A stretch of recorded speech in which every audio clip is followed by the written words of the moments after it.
Good noon on Wednesday, December 20th. This is a regular meeting of the Board of Commissioners in Pitkin County. And we've finished up executive session, and now we are going to start our regular meeting, and I'm wondering if we have any additions or deletions to the agenda, John. There are no additions or deletions to the agenda today. Okay, so then I'm going to open up public comments. Is there anybody in the room who'd like to speak to something that is not on the agenda? Is there anybody online? Glad you're with us, Joe. And then I'm going to close that because there doesn't appear to be anybody. I'll go to commissioner comments. I'm ready. Okay. First of all, I want to wish everybody a great holiday season. Today is the last BOCC meeting of the year, and we have survived another year. And our next meeting will be on Tuesday, January the 9th. We have a work session. And I believe the following day on the 10th, we have a regular meeting. So we will be back. I want everyone to have a safe, happy holiday. Be careful. The streets are still slippery out there, even though we need snow. So it's hopeful that we have a snowy Christmas would be terrific. So again, thanks for a great year. Anybody else? Okay. Oh, yes, go ahead, Steve. So one more singing event for the season that I will be singing at is the Christmas Eve concert service at the Snowmass Chapel at 7 p.m. and 9 p.m. on Christmas Eve. And there's about a 30-person choral group singing the Snowmass Chapel choir. And we sound really good, and we have some really neat songs to sing in addition to a bunch of regular Christmas carols. So it's recommended to go to the 9 o'clock service where there will be more room for parking and more seats available. The 7 o'clock will be probably packed. They also have a 5 o'clock service there, but we aren't singing at that. I think that's more for families with young kids. Thank you. Hope to see some of you there. Some of the members of the public out there. Kelly? Yeah, I'd like to wish a happy holidays to everyone, to our staff, to the community, to visitors, and part-time residents who will be joining us. As I'm told, today is the start of the busy day at the airport. And thanks everyone for their patience as town fills up, and kindness towards all the service workers who maybe aren't getting to do all the fun things and spend time with family that many of the rest of us will be able to. And to all the teachers, please enjoy your time off from all the children. I know mine will be off school for about 3 weeks. And then I do just want to comment and say, it's a bit political, but I'm proud of Colorado Supreme Court for standing up for accountability in the face of authoritarianism. And I think it's a strong message to be sent around the world that there's no place in the world's strongest democracy, the United States of America, for those type of actions. And it may not stand. I understand it will probably be appealed, but I think today is a good day to be proud of the state of Colorado. It was the only news on the Joy Reid show on my way home last night. 1 hour of coverage. It was amazing. I was like, I wish I still had cable and I could put on MSNBC, but I don't. One more news item, in case people haven't heard or you don't read the different news items. The Colorado River District has struck a deal with Xcel Energy to purchase the Shoshone water rights in Glenwood Canyon. This is a huge deal for water rights on western Colorado. It pretty much guarantees that a large part of the irrigated land along the Colorado River in western Colorado will have water coming down the river for them. Whereas before, it was in jeopardy and they might, that water could have been lost, which would have affected everybody in the Colorado mainstream and the Roaring Fork Basin. It would have affected us here too, of the Colorado River in western Colorado. So that's a huge deal. It was a very huge deal. The water rights are from 1908, and it cost $100 million to buy those water rights. Maybe 110, I can't remember exactly. But I just wanted to put out that I hope everybody is still thinking about the refugees from Venezuela who are in Carbondale. Carbondale is being incredibly generous, housing them at the 3rd Street Center, and some of them will move to City Hall and one of the churches in Carbondale, so they'll be a little bit more spread out, but they are pretty much without their family this Christmas. And I want to tell you about a girl from Aspen High School named Ashley who contacted me to get some information on her podcast about the refugees. And then she wrote me 2 days later the most awesome email that said, I've been thinking about those people a lot. I'm so lucky that my parents immigrated here and I live here with my family and in this incredible community. And I'm thinking about them at Christmas and wondering if there's anything I can do for them that would make it more cheerful. And it was just wonderful that this girl is thinking that way.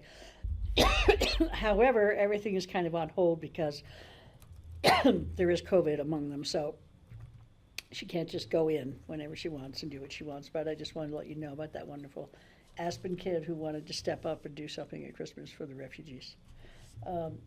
And I especially was moved by it because my family is coming to my house on Christmas for Christmas dinner and gift exchange. My immediate family here is 23 people. So it's going to be like it is every year, loud and crazy and really fun. So Merry Christmas to everybody and Happy New Year and any other holiday that you celebrate at this time of year. Okay, let's go to consent items. We have one, the minutes of December 6th, the regular meeting, and December 12th, a special meeting. Does anybody have any comments on those? I would like to move to approve. I'll second the motion. All those in favor, please say aye. Aye. Aye? Aye. Hi. Hi, Greg. Thank you, Sam. Nice to have you. Did he have? I'll be here for a while today. Thank you. I'll Okay. stay as long as I can. Did he have commissioner comments?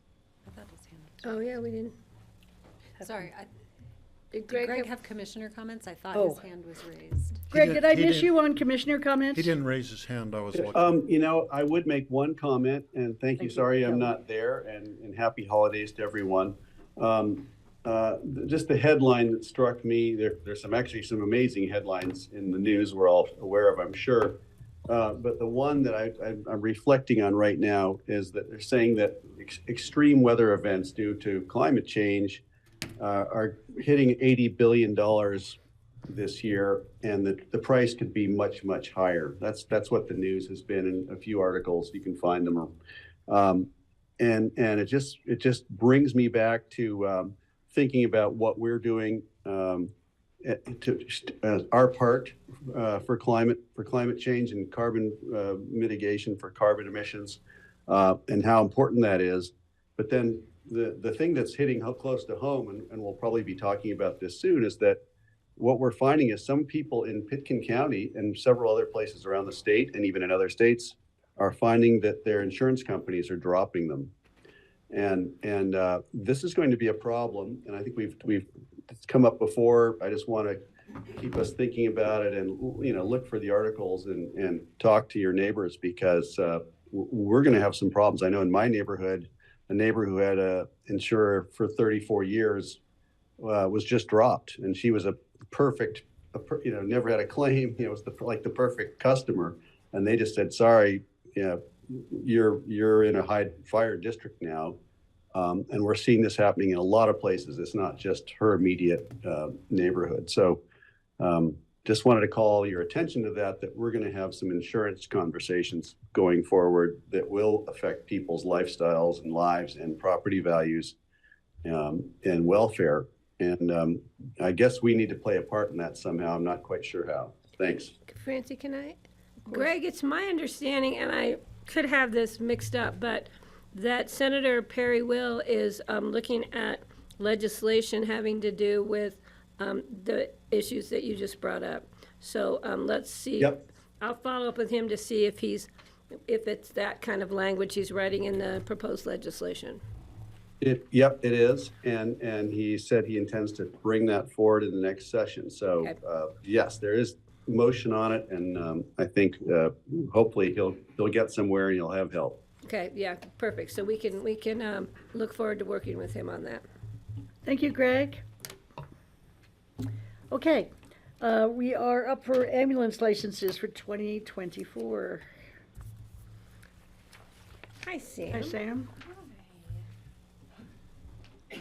Jeanette's letting me fly solo today. Richard Cornelius should be online. He's with Roaring Fork Fire and Rescue. So he'll review this with us, but essentially we're bringing forth the 2024 ambulance service license and permits. And then Richard will also discuss some upcoming changes for 2024. There he is. Good morning, Commissioners. Can you all hear me? Yes, we can. Thank you. Great. Hi, I'm Richard Cornelius. I'm with Roaring Fork Fire Rescue Authority. Also serve as the chair of the Pitkin County Emergency Medical Trauma Services Advisory Council. It's my understanding Gabe Muthing is also there in person. He is serving as the vice chair. So you were provided a letter. Pitkin County MTAC, did oversee the 2024 licensing and vehicle permitting process, specifically for Roaring Fork Fire Rescue Authority and Aspen Ambulance District.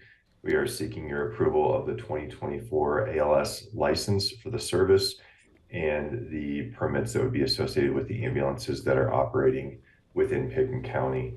I did want to just update the board on some changes that will be taking place in the state of Colorado regarding ambulance licensing and vehicle permitting. I just got off the Colorado Board of Health call. They are currently contemplating the ground ambulance licensing rules. Those would go into effect on January 1st, 2024, and the state would take over the licensing and permitting of ambulances on July 1st, 2024. Just so you guys are aware of the things that would change with this process, there was a Senate Bill 22225 that was signed into law by the governor on June 1st of 2022. And what that did is it modified the current regulatory structure, and it established a statewide licensure and regulatory standard that ultimately would be approved by the Colorado Board of Health and administered by the Colorado Department of Public Health and Environment. Currently, the way the licensing and permitting of ambulances works within the state is each county is responsible for that process. So you issue the license, the permits, and if there's any fees that you would impose those as well.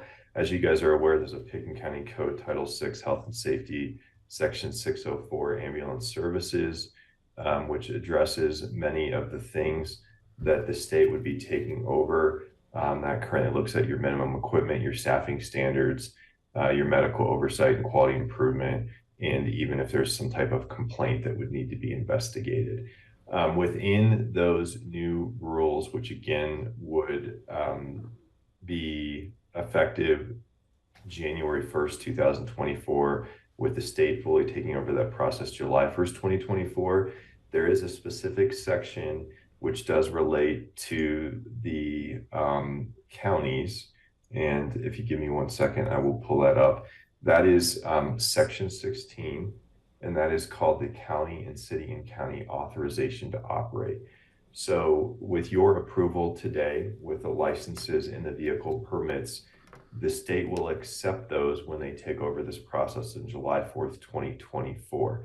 With that being said, you as a county have an option to opt in and choose the services within your county that you authorize to operate, regardless of the fact if the county, if the service has the state license and the associated vehicle permits.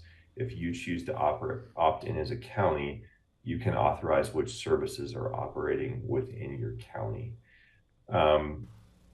So just to summarize, on July 1st, 2024, the county authority ends. The Colorado Department of Public Health and Environment issues the licenses to all the ground ambulance agencies that have a valid a valid county license.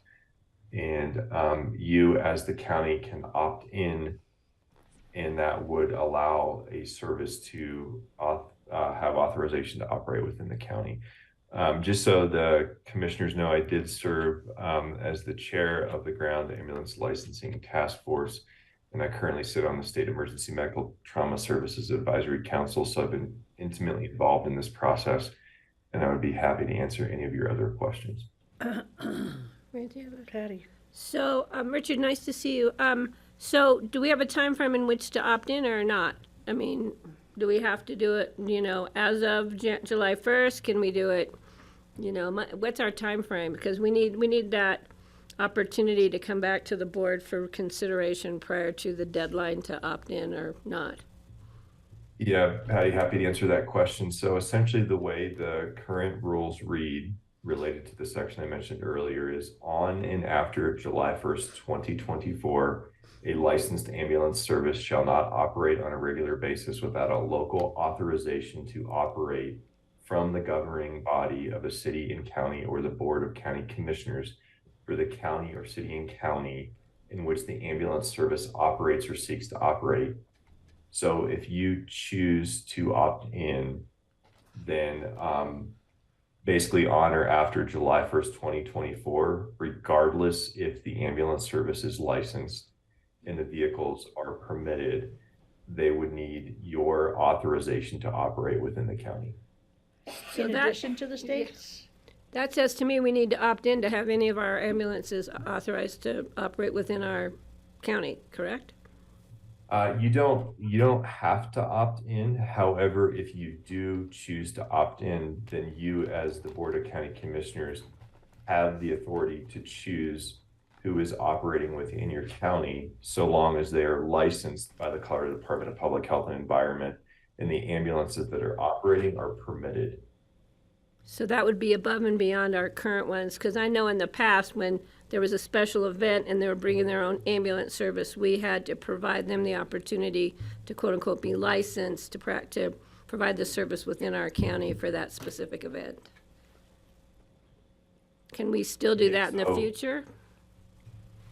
So essentially after July 1st, 2024, the county authority ends to license an ambulance service and permit the ambulances that are operating. With that being said, you as the county commissioners have the authority to opt in, which would then allow you to choose the services that would be operating in the county. So Patty, if there's an ambulance service that is licensed by the CDPHE and has a permitted ambulance or ambulances that is coming into Pickens County to provide like a special event type of coverage, you as the county commissioners, if you choose to opt in, would be able to choose if that service is able to operate within the county. So that would leave that door open for us in the future if it happened again. So so if what it- if we have an emergency, and then do we have to license ambulances from Glenwood or something to come and service us if we opt in? No, so effective July 1st, 2024, every ambulance service that is that is operating in the state of Colorado, regardless of the county that they're operating in, is required to have a license for the service that is provided by the Colorado Department of Public Health and Environment. Any agency that is operating with a county license and ambulances that are also permitted by the county would automatically receive the license from the CDPHE for the service and the permits for the ambulances. Between July 1st, 2024 and July 1st, 2026, the department, the CDPHE, will work with those agencies and essentially complete some type of inspection process, ensure that they have policies and procedures in place that are compliant with the rules that have been established. But essentially, if the Glenwood Springs Fire Department needed to come into Pickens County to provide ambulance services in an emergency, that would be covered kind of under like a mutual aid situation, but that ambulance service would be licensed by the Garfield County Commissioners. And then effective July 1st, 2024, the state would accept that license and those permits, and there wouldn't be any issue. So essentially, July 1st, 2024, moving forward, you as the county commissioners can opt in to allow an ambulance service that is licensed by the CDPHE with permitted ambulances to operate within the county. So would you recommend we opt in to allow for any ambulance in the state to provide services here in Pickens County outside of a mutual aid agreement? I would recommend that you do, because then you have the authority to choose who is operating within your county. So for a special event, then we could opt for ambulance service X that technically wasn't licensed in our county but was licensed through the state. We could authorize them to provide services for a special event. But I know that comes up on occasion. Steve? So if we opt in and then CDPHE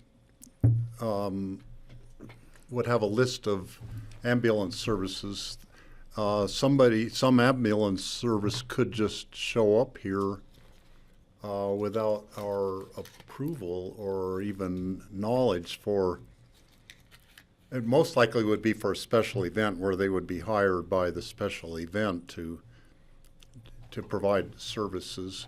But are there any sort of companies, it's the opposite of ambulance chasers, it would be the ambulances running around the state looking for business.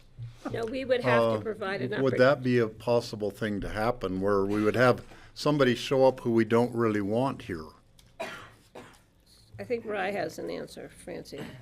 Only based on what Mr. Cornelius said, that you'd have an option to opt in and allow that licensee to come in the future. From what I understand, I'm not familiar with the legislation, but that seems to be what I heard. He can probably confirm that better.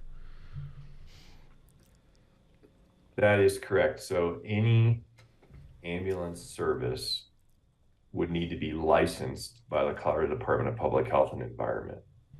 And then any ambulance that is part of that ambulance service would need to have a permit, a vehicle permit for that ambulance, assuming that ambulance service is licensed by the CDPHE and the ambulance or ambulances that they're operating have the vehicle permit from the CDPHE, and they want to come into Pickens County to operate, even if it's on a temporary basis for a special event.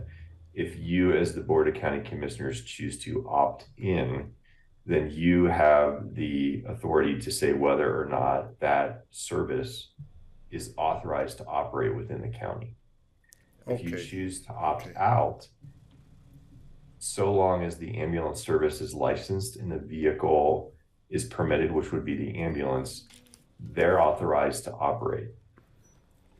So we want to opt So in if to you have opt in, control. it gives you more flexibility in the flexibility. future. Yeah. If So- you opt out, you lose control. Richard, do you have any draft language for a letter that you could provide for us to, for opting in? I would be happy to share that. Please note that the Colorado Board of Health meeting is actually taking place as I speak to you. I just came from that meeting. I had to leave, so I don't know if the Board of Health has actually approved the rules. There was a last minute amendment. With that being said, I would be more than happy to send those rules to you, which have 16 different sections. And again, the one that would specifically relate to you is the section 16, which is your county and city and county authorization to operate. But I'm happy to send that to you as soon as I have the final draft accessible. They're working on it right now. Yeah, so Francie, can I ask, Richard, that you send it to our county attorney, to Rye Neely, please? And then Rye can look at it and get back to us. Is that okay, guys? Sure, if it's okay, I can send it to Sam and then hopefully that can get forwarded to you. Perfect, Sam. Okay, Do we'll Sam we'll know? look for that. Do we have any comments on the license for 2024 other than the changeover in July? I have a comment. Okay, I want to thank the ambulance service providers for doing an amazing job and for help is on the way. And we really appreciate it. So thank you. And thank you, Richard, again, for all you do, which goes above and beyond. So thank you. And I would like to make a motion to approve the ambulance services licenses and ambulance vehicle permits for 2024. I'll second. I'll second that. okay. Give it All to- those in favor, Give it to please say Greg, aye. the delay, time Aye. delay. Aye. Aye. All right, thank you. Thank you. Thank you. Thank you. Thanks, Sam. I'll get those rules to Sam. Appreciate it. Great, Thank you. thanks, Sam. Next is individual consideration items, and this is the first reading set for second reading on January 10th, 2024. It's an emergency ordinance, the Board of County Commissioners approving a lease agreement between the BOCC and FB&F LLC, otherwise known as Stubby's Sports Bar, for space located at River Park Center, 123 Emma Road, Basalt, Colorado. This is not a public hearing, but I will allow public comment if there's anybody who wishes to speak to this after the presentation. Hi, thank you. Jody Grady, the Assets Director for Picken County. And I'm going to, just do an introduction, give you some highlights, and then we'll be open for a discussion on where the board wants to go with this. So the Board of County Commissioners is the owner of the premise on River Park Center at 123 Emma Road. It is also known as the Stubby's Building. That's where we end up saying how to get there. Stubby's Sports Bar leases the space. They have two significant suites in the building. This is an emergency ordinance because of the liquor license timing that needs to happen, so that it will go in effect today so that they don't have a gap in their being able to serve. So that's why we changed this to an emergency ordinance. Stubby's has been a great tenant since 1997. Their lease is expiring on December 31st of this year, and they do wish to enter into a new lease agreement with us. Just a little bit of information. They do lease 3,335 square feet of space. The current lease rate is $19.80 a square foot. They have a pro rata share of the common space of 22.5% of the building. So they have a good chunk. There's been a long history with the rent and the leases that has happened in this facility and with Stubby's. In 2018, they were paying $18 a square foot. In 2019, it went up to $22.50, and then COVID hit, and the board agreed to lower their rent back down. So it went back down to $18 a square foot. There were closures and hardships that happened for Stubby's. And then in the subsequent years, we've added the 3% CPI on that $18. So currently they're paying $19.80 a square foot. The board always asks me each year, is there a comparison for rent in the area? We did some comp comparisons. There weren't very many. There were only 2. But they were in similar buildings, a little bit older, maybe not on the second floor, but those comparables are $22 to $37 a square foot. It's just kind of good to know. If you're looking at Willets, way more. So that's what we could offer the board as a comparable. There was another comment that I just wanted to address. The HVAC is part of the lease for each of the tenants there. They maintain their own heating and cooling system. As far as filters, maintenance, those kinds of things, quite often facilities will just change the filters when they're doing their preventative maintenance, but I don't know.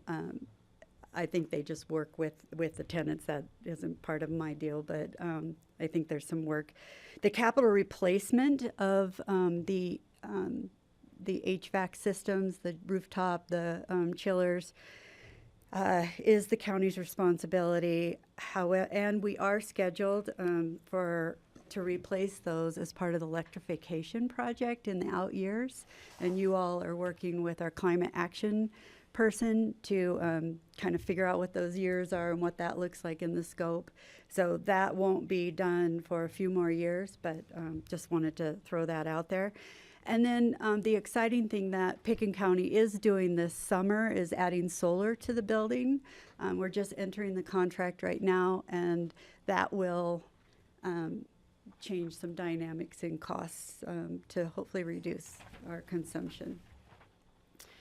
Again, the owner is seeking a longer-term rent or lease with the county. They want to continue to provide local service and opportunities to possibly sell his business with the lease. Our current leases don't have a language that would allow a lessee to sell the lease along with the business without some kind of an approval. So, but that's been in the lease for years. So that would be one of your discussion items if you wish. The county's position on the lease is to enter a shorter-term lease that provides some flexibility for the county as we evaluate our future space needs. And I do know that Stubbies has quite a support people behind him on getting a longer lease. So I think that's why we're here today, is to discuss and direct staff to approve the lease agreement as proposed with a 1 year, with 2 1-year lease terms, or direct us to modify for our confirmatory reading on January 10th. Okay. Any questions from the board? Yeah, I have a question. Maybe I missed it, but I'm not reading it in the AIS, the agenda item summary. The previous lease was for how many years? I believe we were doing 3. We've changed it. We've had 7, then we've had 5, now we have 3. So But renewable every year, though. Renewable with written consent of both parties, yeah. But so, and now we're just doing it on what they're presenting us a lease of 1 year. So 2. 2 1 years. 2 1 year, but so It's a 1-year lease with an option that may be exercised at the discretion of the okay. And the lessee. existing lease is the same thing, but for 3 years. Roll over for 3 years. I'm just trying to get at what we're trying to get. Yeah. So the current one is a 3-year. You can roll it over every year with consent for 3 years. For both parties to consent. Right, I and think the exactly, but it's change for in this 3. one, This one is just for 2? it's for 2, and I think what Rye is saying is that it's at the discretion of the tenant, the lessee. Generally, an option would be exercised by the tenant at the tenant's discretion, not at the landlord's discretion. So we've had that in various forms in our leases with Stubbies in the past. It has been both ways. Okay, Steve? So 2 questions. One, what are the Thank you. lease terms that the tenant would like to have? For how many years? That would be my first question. If the ideal for you guys, what would you get if you could get it for a number of years? Well, like I said, a long-term lease is ideal, a transferable one for our personal reasons, but I think 5 years would be Minimum. minimum. We'd be happy with that. I just think, I talk to people every day, and they think, for us being there, we just got done doing, 5 Christmas parties in this last week, including Core, on Monday, and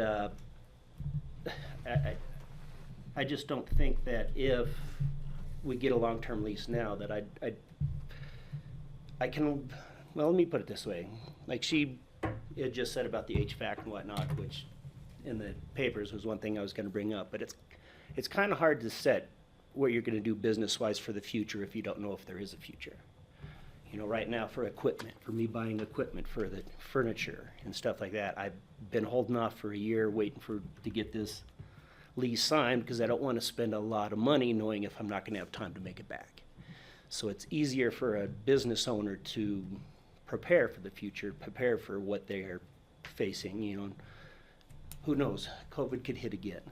We took a sizable EIDL loan to pay rent, for the several months that we were out of business. I think we were shut down 4 separate times, I believe. And for an entire year, I really didn't even pay myself.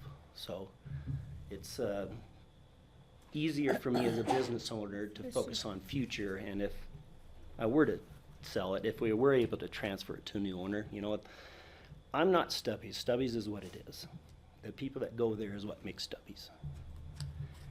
The future, is kind of status quo with what Stubbies. I mean, we've kind of had the same customer base for a lot of years. We're seeing the same thing year after year, and it's kind of nice to see.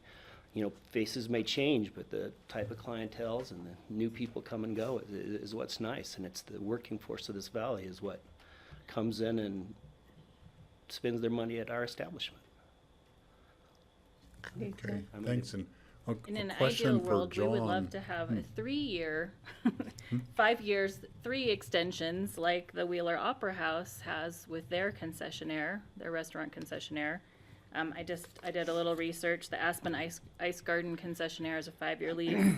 The new Yogi's that's taking the taster spot, they also have a 5-year lease to start. So that's kind of where the standard is. So that's what we would love to see as a minimum.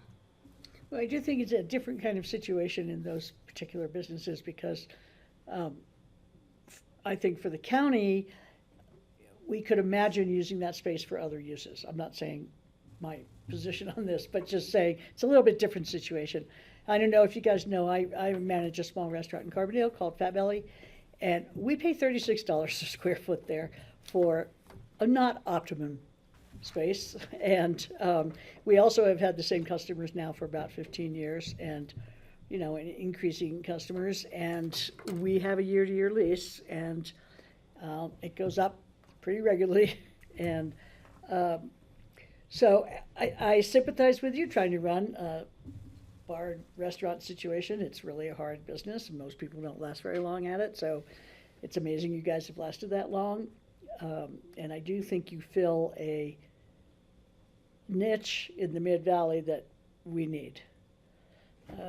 We need it all over the valley for affordable places. But so, for me, I don't think it's unreasonable to ask for a longer lease. I just don't want to tie the hands of our future use of, not that uses have hands, but I don't want to cripple the future use of that building if it comes to a point where we really feel we need it.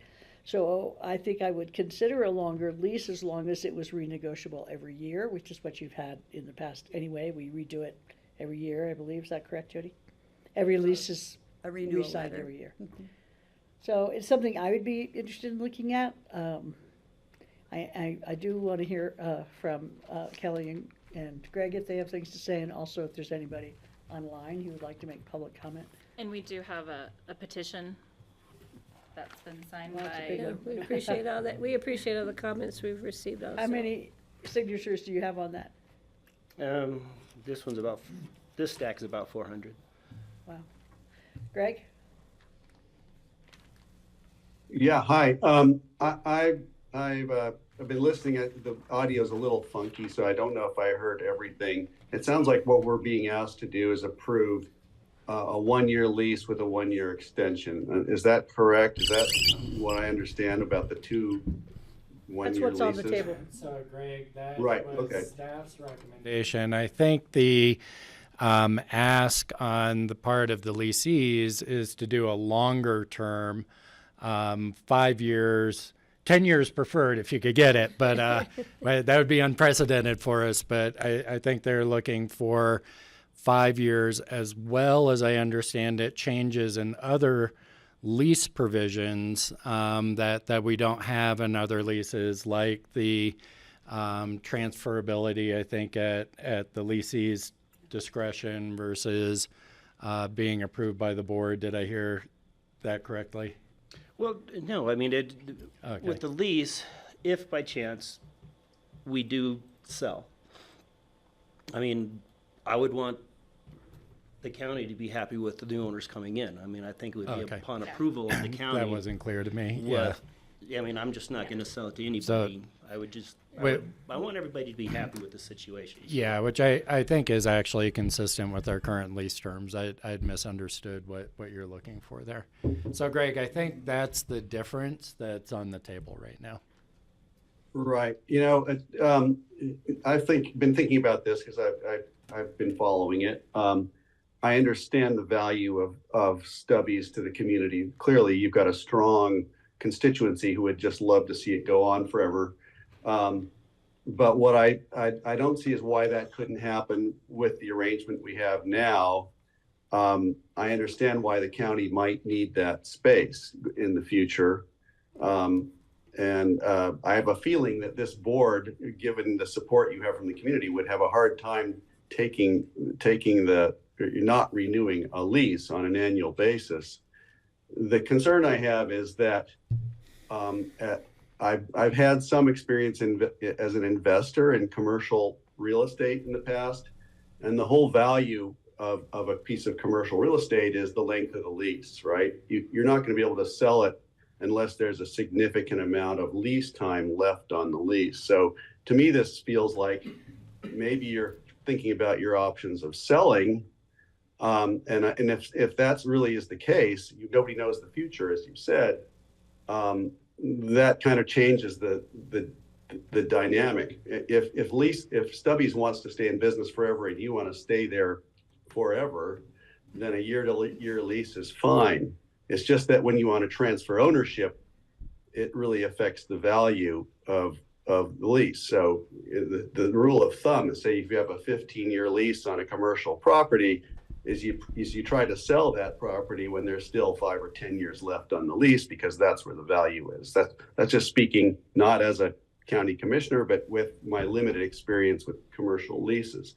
So I think the issue here is that you'd like to sell the property and you want it to have some value. And if it doesn't have more than a year lease, that makes it harder. And I sympathize.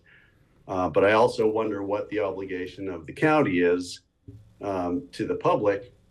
You know, I would rather have you come back every year to renew the lease than to go to change the county policy regarding leases.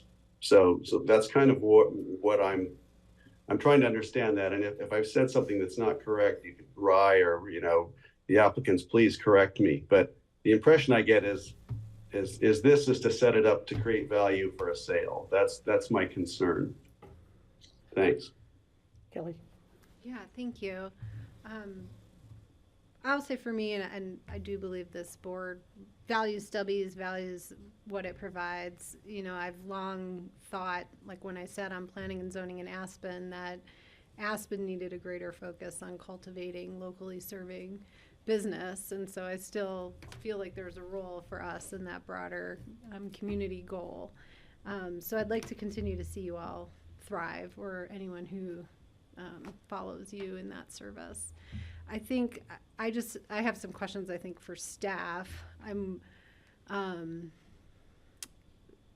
I'd like to understand, you know, what is the current status of our master planning process for that building? I feel like we haven't talked about that recently.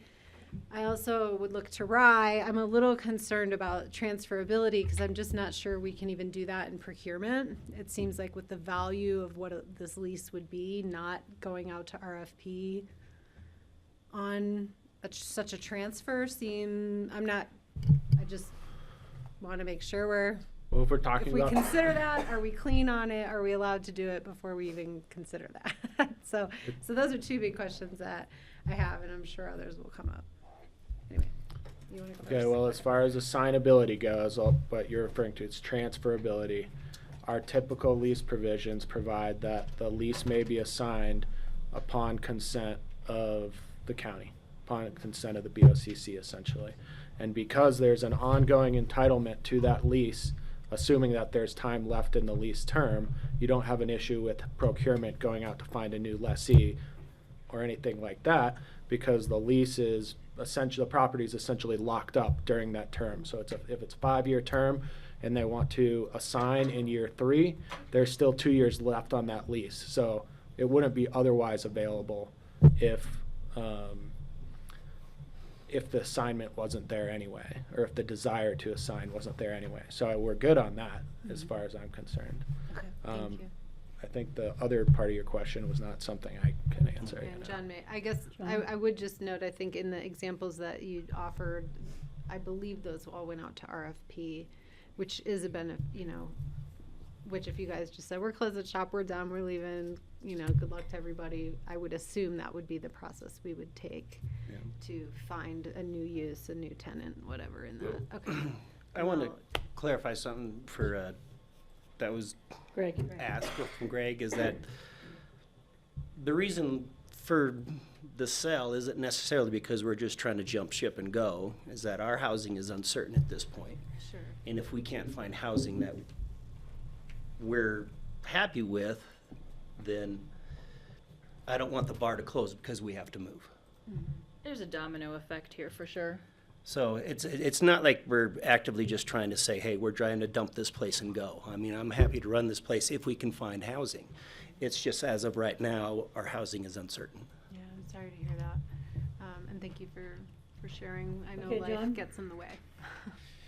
Yeah, and to answer Kelly's question, so we do not have specific plans on this space, and it may be that it would continue in a commercial use into the future. We are fielding a lot of requests for more Mid-Valley space. We have on our work plan this year to really look at that workplace of the future and get more policy guidance from this board, as well as look at that master planning, like what would that mean for how we use our space here and what the future of that looks like versus Basalt and some of our other locations, including Schultz. And so it will be a look at all of our facilities. So the 123 Emma Road is a relatively small portion, right, of that overall square footage and opportunity. It's located in a desirable place. And so that is why, as we're looking at future needs for public services over the next year, we had a recommendation to right now keep the options more open. It's really not, we'd have the same option under a 5-year lease. It's just not being as transparent, I think, with the owners of the business about what our conversation is. So. Well, and I would add to that too, is that our lease with North 40 is about to expire in 2026, and it just gives us, you know, we just want to be looking at all of it. Patty? Yeah, I'm concerned that the board has not, had a discussion on the future use of this property. I am, at this point, not supportive when we have this beautiful building here that we hardly have staff in 5 days a week. So for me, to be building more space, what is our priority? So is it to maintain a locally serving business or to put more county employees so they don't have to commute? That's a discussion that we are not going to have at this table. But I am comfortable with a non-transferable but reassignable with the permission of the BOCC lease for a period of 5 years. That gives the owner of the property some certainty. I think we're not going to be doing anything in a rapid pace, I don't think, on that building. We haven't even started the planning process, looking at this building space and that building space. And we just have had so many letters from people that utilize Stubbies for whatever reason, private parties, birthday parties, karaoke, just meet and greet.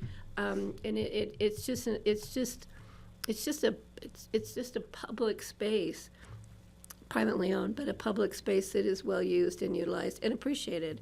And I'm not at a point right now to doing anything rash. I think a 5-year renewable on an annual basis as current, because I know we've done 5-year leases in the past. And then, but if the applicant was to sell and wanted to reassign the lease, it'd have to come back for the BOCC to approve that. Yes, Steve? So, I wanted to ask John about the space that Mountain Family Health uses that's behind. There was a meeting room and I think one other room, and I'm not sure of the status of those right now. They were I think intended to be jointly shared by Mountain Family Health and the county. But is there space there? We could start putting some employees into a space that they wouldn't have to come clear here without having the stubby space. We already do. And so we've got a space as previously leased to Connect One Architecture upstairs. They moved their office locations. We took that over and made both a meeting room and what we call a hoteling kind of space where people can reserve little small cubicle areas to use on specific days. We also had the location that's formerly occupied by Hope Palace. That was taken over for public health. We are looking at are there opportunities for us to do more of a hoteling concept, because we're not sure that space is being fully utilized all the time by public health, so that could provide some relief for a while also. For the county demand- employees, you mean? For county employees, yeah. To work to sometimes go there instead of clear up to here? From any department, quite frankly. It's the space upstairs is available. That's not true of the public health space yet.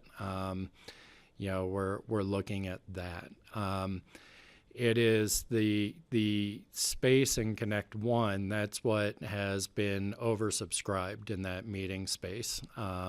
Oftentimes in terms of booking and scheduling, that's kind of heightened our awareness of kind of the need for more of those touchdown type of spaces. Well, aren't there two meeting spaces there? There are two meeting spaces There are two meeting spaces. There's one in Mountain Family Health, but it's not set up like for somebody to sit down with a computer, like if you're individually I'm just talking working meeting between, yeah.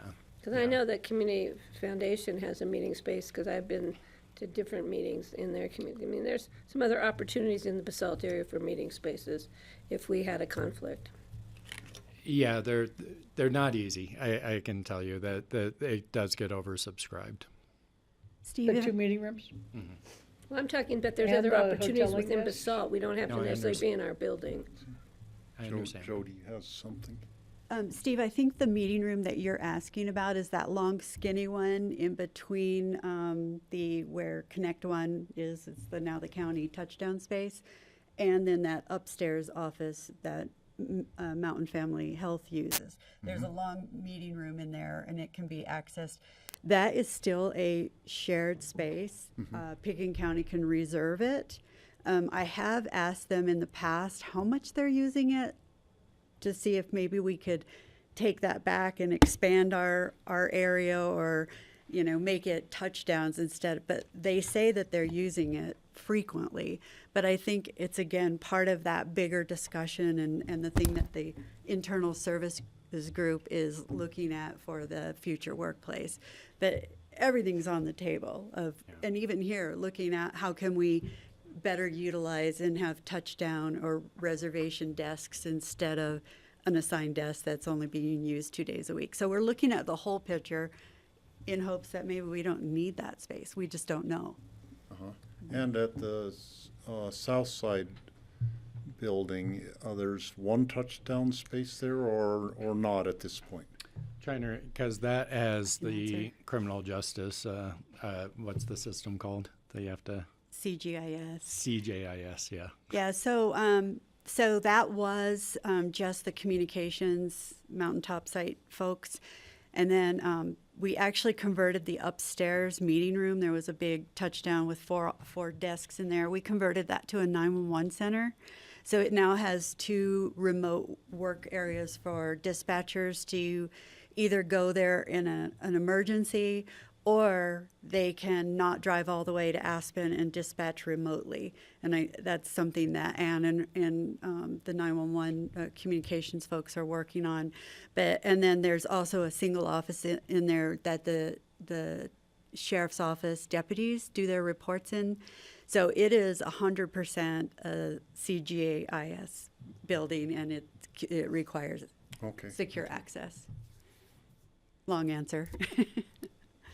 So back to the issue at hand, I'm supporting 5 years, renewable on an annual basis, and any further transferability, I'm gonna come back to the BOCC for approval. Yeah, I'm a basalt person. I've been to events at Stubby's over the years, and it is really a community benefit having Stubby's there in my experience, and I think that's reflective of all the letters we've been getting too. It's very popular, so I would rather have a longer term lease, and it sounds like what Patty's proposing would be closer to what I would favor instead of what's being proposed. That's why I was asking if there's spaces we could put people in other than Stubby's right now. That's why I was asking about the other square footage we have there. John, what is the status of this study that's going on in terms, or do you have any sort of estimated date when you expect that to be? Yeah, I would look for it more in the third quarter probably of this next year. And so, we do not have, specific plans. I think we recognize, the, character that Stubby's brings. So this is not a strong recommendation. You just are going to potentially limit options you have to, address future, needs or opportunities. That's really all why we were offering this up. So we don't have a specific plan. The 5 years may work just fine. It may be a challenge for us. We won't be able to really answer that until this next year. So it's really at the board's discretion. We are trying to maintain some flexibility while we went through this planning process. And to Jody's point, that could result in not, really needing this space at the end of the day. And to Patty's You can always point, move Stubby's here But and we we could can't- take over Stubby's. yeah. One other question. There are a number of employees that might like I that, know, we got some actually. space we could reconfigure. One other question about Or you could just have your touchdown Hope space Palace. in Stubby's. Well, we do that, actually. The Hope Palace space that we reserved for the public health employees was kind of a response to the pandemic, as I remember. How much are they actually using it? We don't have as many employees, or maybe we do at this point. Yeah, we certainly have more than before the pandemic started. You might recall, I think we had 4 employees when the pandemic started because we had a health department that we were building. It is larger, and I'm trying to remember, I think we're at 16 employees now. 16? Don't tell me that, don't tell me that. I think it's closer to 13, John. I feel a little better. We have space in this building, we could reconfigure some space on the second floor. So we have made adjustments in terms of office space, between Schultz and 123 Emma Road to accommodate that. Can I add a comment? I know that the county has a very strong DEI movement, diversity, equity, and inclusivity. And I do want to say one thing you will not find in this list of signatures is the Latinx population, but they do frequent stubbies, and so that's part of the community that we serve. It's one of the few places that you will find the Latinx community. Fat belly. And, Fat belly.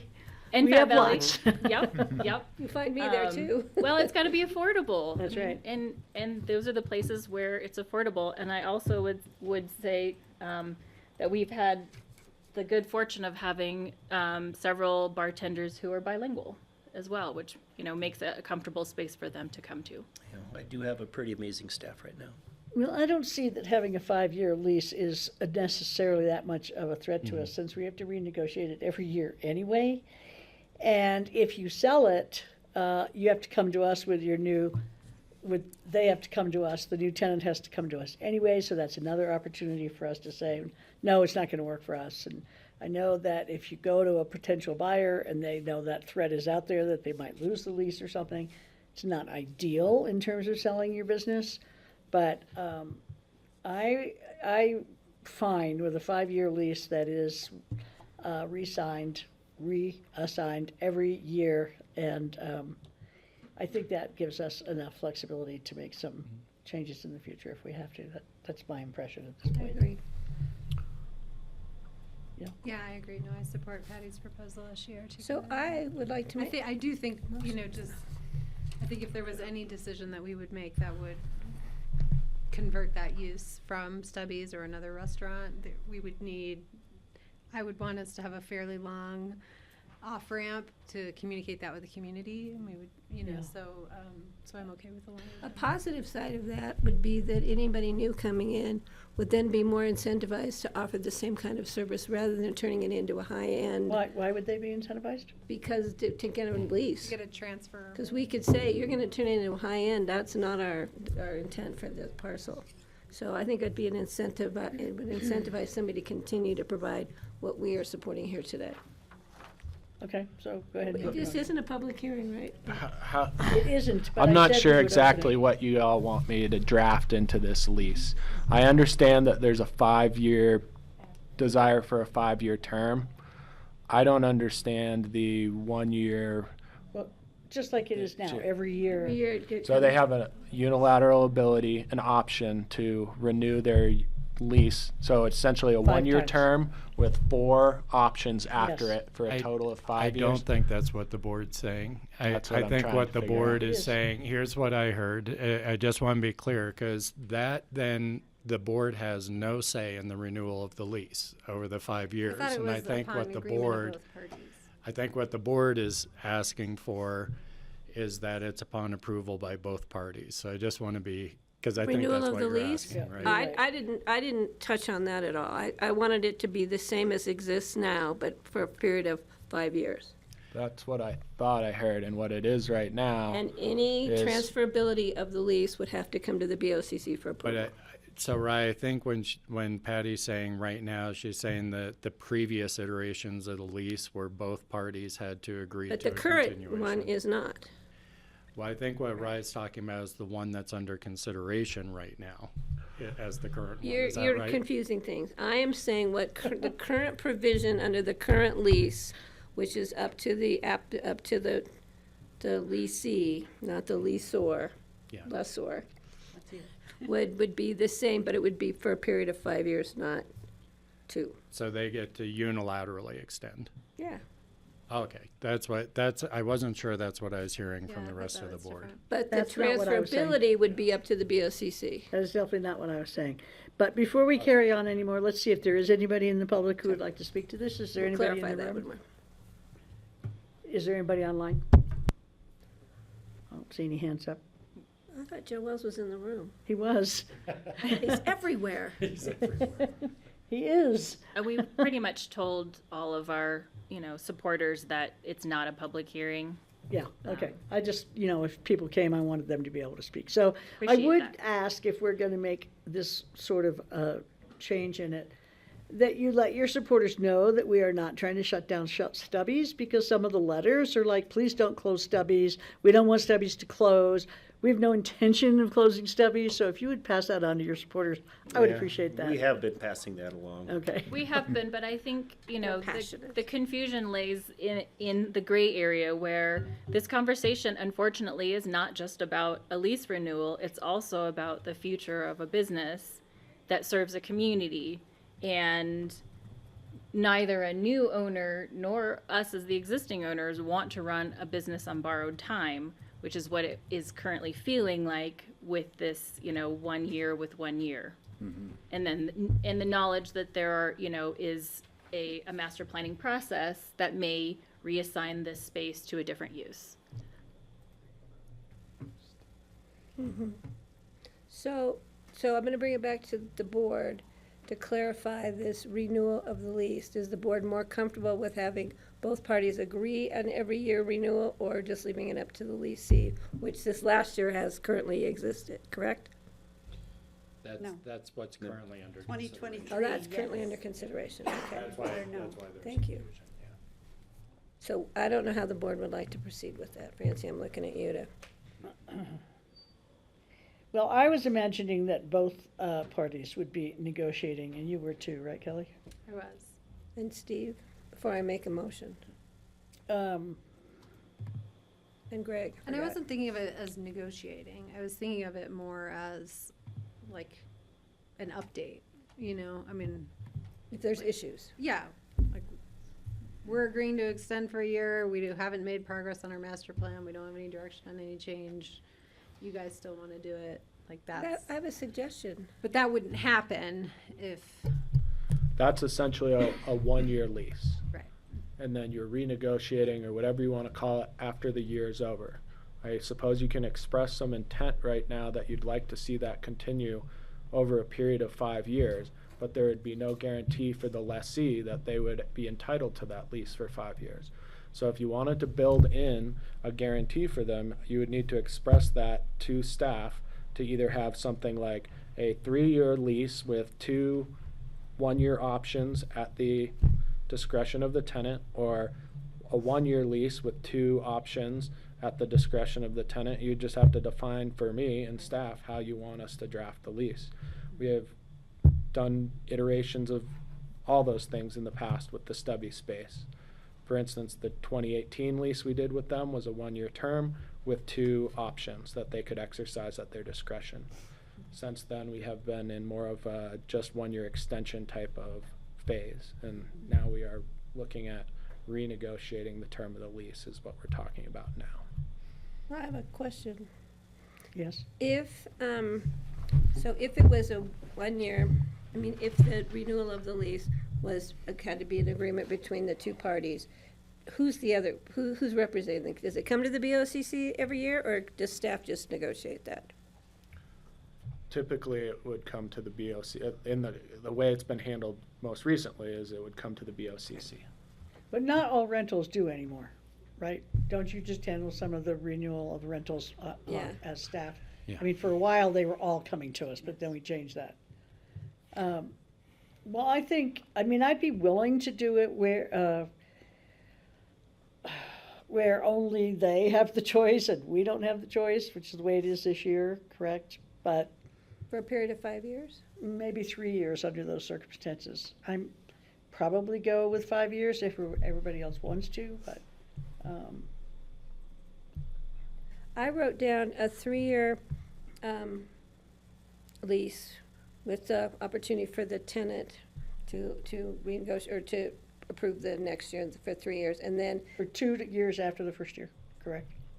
They'd you're right, Yeah, this year okay. and then 2 more. Yeah. And then following that 2 years of it would come back, it would have to be negotiated by both parties, or agreed upon by both parties. Just to mix it up a bit. So 3 years were guaranteed, is that? It's up to the tenant to renew. Yeah, and then the two And then- 1-year extensions after that would be like we have now, that they, Has to be between both parties. if we have our needs study all That's just complete another and thought. we know we need office space down there I'm not so sure of or that. whatever, We which don't may, know. that might or might not happen. So that's just another option I'm throwing out there. I'm still comfortable with the 5 years, leaving it up to the tenant, but I just want to see where the board stands before I try and make a motion. I think I'd rather go with 5 years where it's up to them. Because I do agree they need some stability, since I'm operating now with Fat Belly with a 1 year. But nobody else wants that space, I can assure you. So, I like this space except for the step. anyway, be that as it may. I think I'd go a little bit more lenient and say 5 years where they have a choice to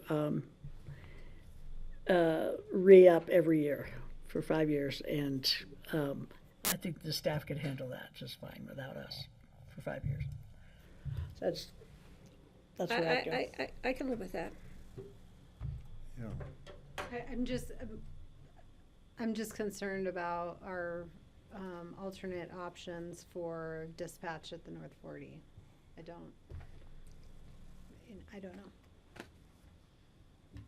The timing on the two.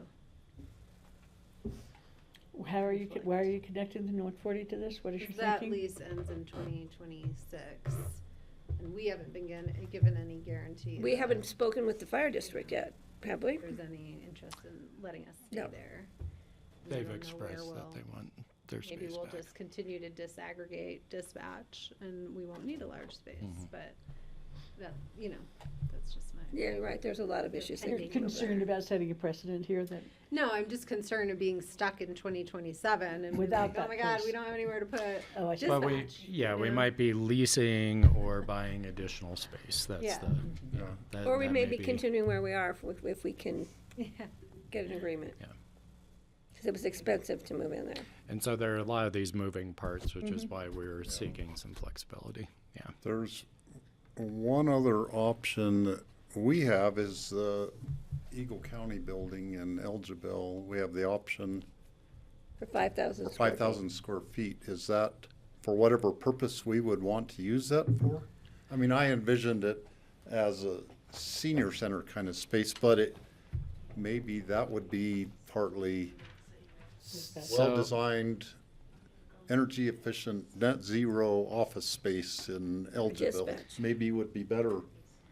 It County. would have to be built, and we'd have to. So it would be an addition, just like leasing or buying or building would be our option. Be additional square footage that we'd have to acquire in some fashion. But to retrofit It is stubbies not- for dispatch would not be cheap. It is not retrofit anything for dispatch, although we are working on technologies that may make that easier. But so, Steve, we do have a right to build, but it would be a construction project that we'd have Yeah, to yeah. finance. And I realize that's, Yeah. expensive. Yeah. Yeah. Maybe by then, our police department in the town of Basalt will be under construction and you can lease that space. Anyway, but otherwise, I'm okay. I mean, I'm okay with that. All right, you want to make a motion? I'm wanna gonna make ask a Greg? motion, I'm curious as Greg. to what Greg. Greg, do you have an opinion on this?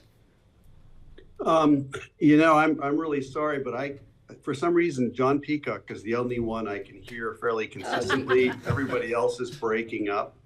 Speak a little closer. John planned Don, it can that you way. explain to Greg? Yeah, thanks, Michaela. Can you explain to him what's on the table? Can you say it with Here's a my Kiwi concern. accent? Oh, The staff has come to In his us. pajamas. Can you guys hear me? Yes. Okay, the staff has come to us saying that they think that they may need this space, but they can't really tell us how soon or what precisely they need. But they come to us with a fairly strong opinion that they want to keep our options open. I understand that. And I support the idea that if we can keep staff from commuting all the way to Aspen and keep them down Valley, that's part of our plan. I also understand the popularity of this place and the value it has to the community. Nobody wants to lose a place like this. So it's a tough question. It's a tough decision. But I'm concerned that it's not making sense. The proposals I've heard just haven't made sense to me, but it's possible that I'm only hearing half of them. I think that we could, one, stay on the year-to-year lease with an option to renew for a couple of years to keep both the county's option and to give the lessees some confidence that they'll be able to renew. And it'll give us time to decide what we really need to do with that space. If we say, well, we're just going to give you a 5-year lease now, that means we are giving up the right to do anything with it for 5 years. And that might be something we regret in 2 or 3 years. I'd like to see Stubby's stay open and stay in that place forever. But if the county needs it, then, we're not going to go build another building because we don't want to send Stubbies out of a lease of a place we own. That makes no sense to me. I'm sorry. So I would prefer that we go with the recommendations of staff, maybe by adding an extra year or 2 extension option so that they have some semblance of confidence. But I also think we need to give our staff confidence that we're supporting the needs of the county and the needs of the public. So I guess maybe I'm the hard sell on this, but I honestly think a year-to-year or a 2-year lease at the most, so that we keep our options open, because we don't know what's coming and we don't know what we're going to need, but we want to keep our options open. I think that's fair. Sorry. Thanks. John did tell us that it's not a hard ask, like they're not totally committed to the 2-year that they recommended. So I'm going to make a motion. Great, go ahead. I'm going to make a motion to extend it 5-year, help me, Rye, renewable on an annual basis up to the lessee. And transferability would have to come back to the BOCC for approval. Is that clear, or did I miss something? And can the staff handle the yearly Yeah, unless there's an issue of concern. They can always bump it to the BOCC. Correct. There would be There no, would be no. there, it would So there would essentially be at the option, as I understand the motion, what you're talking about is a 1-year lease with 4 1-year extensions on top of it. And it's maybe best to think about it for how many years you're actually guaranteeing them access to the space. Under the motion that I heard from Commissioner Clapper, it's 5 years. If there's The a the ability to exercise the option is simply a letter that the Stubbies owners send to the county and say, we are exercising our option to renew for another year. And then if they sell in the meantime, they have to come to us with the new buyers. And also, what if they decide to move and they don't sell, then are they obligated to complete the payments for that year, or? They would be obligated to complete the payments for the year in question. Typically, a 5-year lease like this would be structured as a 3-year mandatory term with 2 options to exercise on top of it, because that would give the landlord, which in our case would be us, the certainty that we would at least be guaranteed rent for 3 years under the terms of the lease. To have a 1-year term with 4 options after it is not something that we can't do, but it would be atypical. So you're saying that the normal case here would be 3 years of, they can just let us know they're going to re-up, we don't have any say in it, and then 2 years of possible extensions to that. No, what I'm Okay. saying is that typically you would have a 3-year lease term. Just 3 years, nobody needs to do anything within that Yeah. 3-year period. then there would be 2 options that the stubbies could exercise at their discretion to extend the lease for 2 more years after that. That's typically how you would structure a 5-year commercial lease like this. But you can get as creative if you want. If you want to That's give them more fine. I'm flexibility. fine with that. I'm gonna Don't do give the- us any I'm more gonna do the options, fi- please. My motion is for a 5-year term, for the first 3 years are signed for 3 years, and then the following 2 years are on an annual basis up to the lessee. But I want to clarify, John, you're looking with a question mark. I just repeated what Wright just pretty You much kind of said. repeated what I said. was- What I suggested was a 3-year lease term defined now. The term of the lease would be from January 1, 2024 to December 31, 2026, right? 4, 5, 6, yeah, 2026. Then there would be 2 options to extend that lease that could be exercised by stubbies. And that would take it out to a 5-year possible occupation of the space. That's pretty much what I said. You just Yes. didn't hear what I said correctly. John, do you have a question about And then the that? transferability we got correct. It comes back to the BOCC. That's just in the existing lease document. And I do have a question though. But the lease can be terminated if the lessee violates certain terms of lease, like doesn't pay the rent. Of course. Or doesn't maintain the building. So there's still, but if they screw up, the lease is done. If they don't follow the basic provisions of the terms of the lease. Well, yeah, then we would be in a posture under the lease where we'd seek to enforce it, and there'd be an opportunity for them to potentially Just want to cure make the sure that breach. still holds in a But general lease they're language. obligated for 3 years' worth of rent, no matter what happens to their personal lives. That's what I heard in this particular motion. That's how we generally set up a 5-year lease in the county, and that's, I think, what we should follow through with. Did you have your hand up, Steve? So that was my motion. Did you? So- I thought you did. I did. Your motion is what Rye said in layman's terms, right? Is that- I thought it was- Exactly. Okay, I will Then- second that motion. Kelly, Thank you. I may seek counsel from the attorney between now and second reading. So I'll just heads up on that.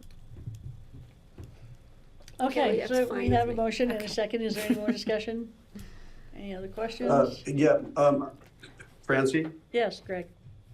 Yeah, hi. My Wi-Fi is bad enough that I simply can't hear this, so I'm going to abstain from this vote. We could get John to translate for you. No, it's okay. It's okay. It's okay. That's Okay. appropriate, All Greg. right. Thank you. Okay, all those in favor? Oh, one- Steve? Pointing out that this is an emergency ordinance that would go into effect right. immediately, and that the second hearing on January 10th would just be a confirmatory And reading. that's based on the time frame for liquor license. Yeah, but we Then I couldn't guess maybe I'll change answer it the at that question. point. Did you hear that? Is that right? Yes, so, The board always has the option of calling an executive session right now if it's you okay. wanted to. I think, Okay. just explain what happens if either party breaches under these terms. It really would be would be specific to what the breach would be. So if it was a non-payment of rent and that continued for multiple periods, we would likely pursue our remedies in county court, which would be a eviction action essentially. How many months? I'd have to look at the terms of the agreement, but usually if they don't pay for a month, you'd send in a demand and say, you have 3 days to cure this. Actually, I think it's now 10 days. Well, on a commercial lease, it's probably still 3 days. You have 3 days to cure this, pay now, or we're going to evict you. Then you file a notice for eviction with the court. And so eviction's like a 30-day process at least. And they have time to Longer. cure it within those 30 days? If they pay, you would typically not.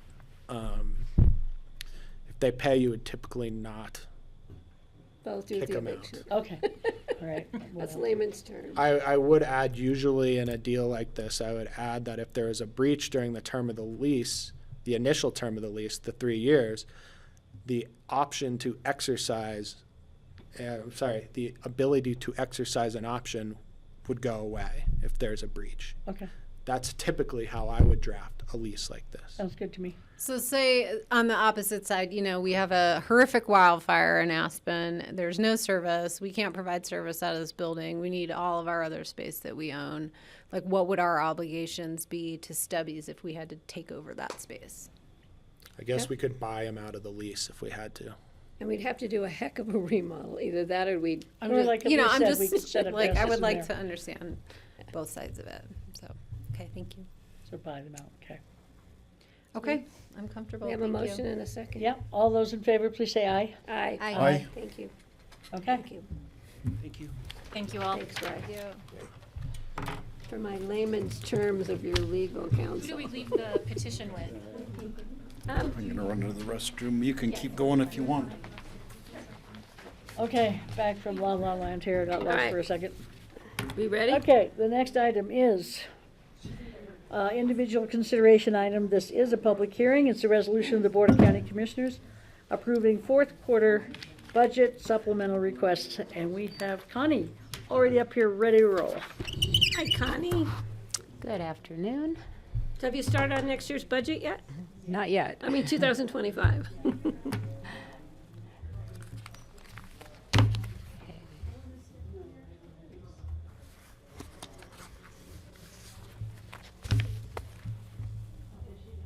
If my computer raises its hand, will you let me know? Hey, we've been chatting with your computer the whole time you've been gone, so you're gonna have quite a bit to follow up on. Does your dog have access to your desk? Lost our dog. Oh, Oh, no. Sorry. Okay, today we're here to consider fourth quarter budget supplemental requests. At the board's December 5th work session, staff was here to present their requests, and the board had time at that on that day to ask questions and go into more depth on each of these requests. So today I'll just give a quick summary. thank you. The total increase to budgeted expenditures is over $8.9 million, offset by new budgeted revenues of $6.3 million, for a net increase to budget of $2.6 million.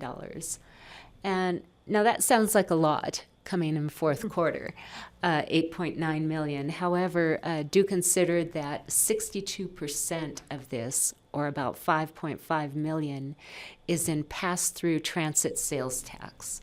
So that's if we collect additional sales tax above our above the budget for transit sales tax, and we then, of course, pass that straight through to RAFTA, Snowmass Village, and City of Aspen, that we have enough of an appropriation to cover that. So that's 62% of the total.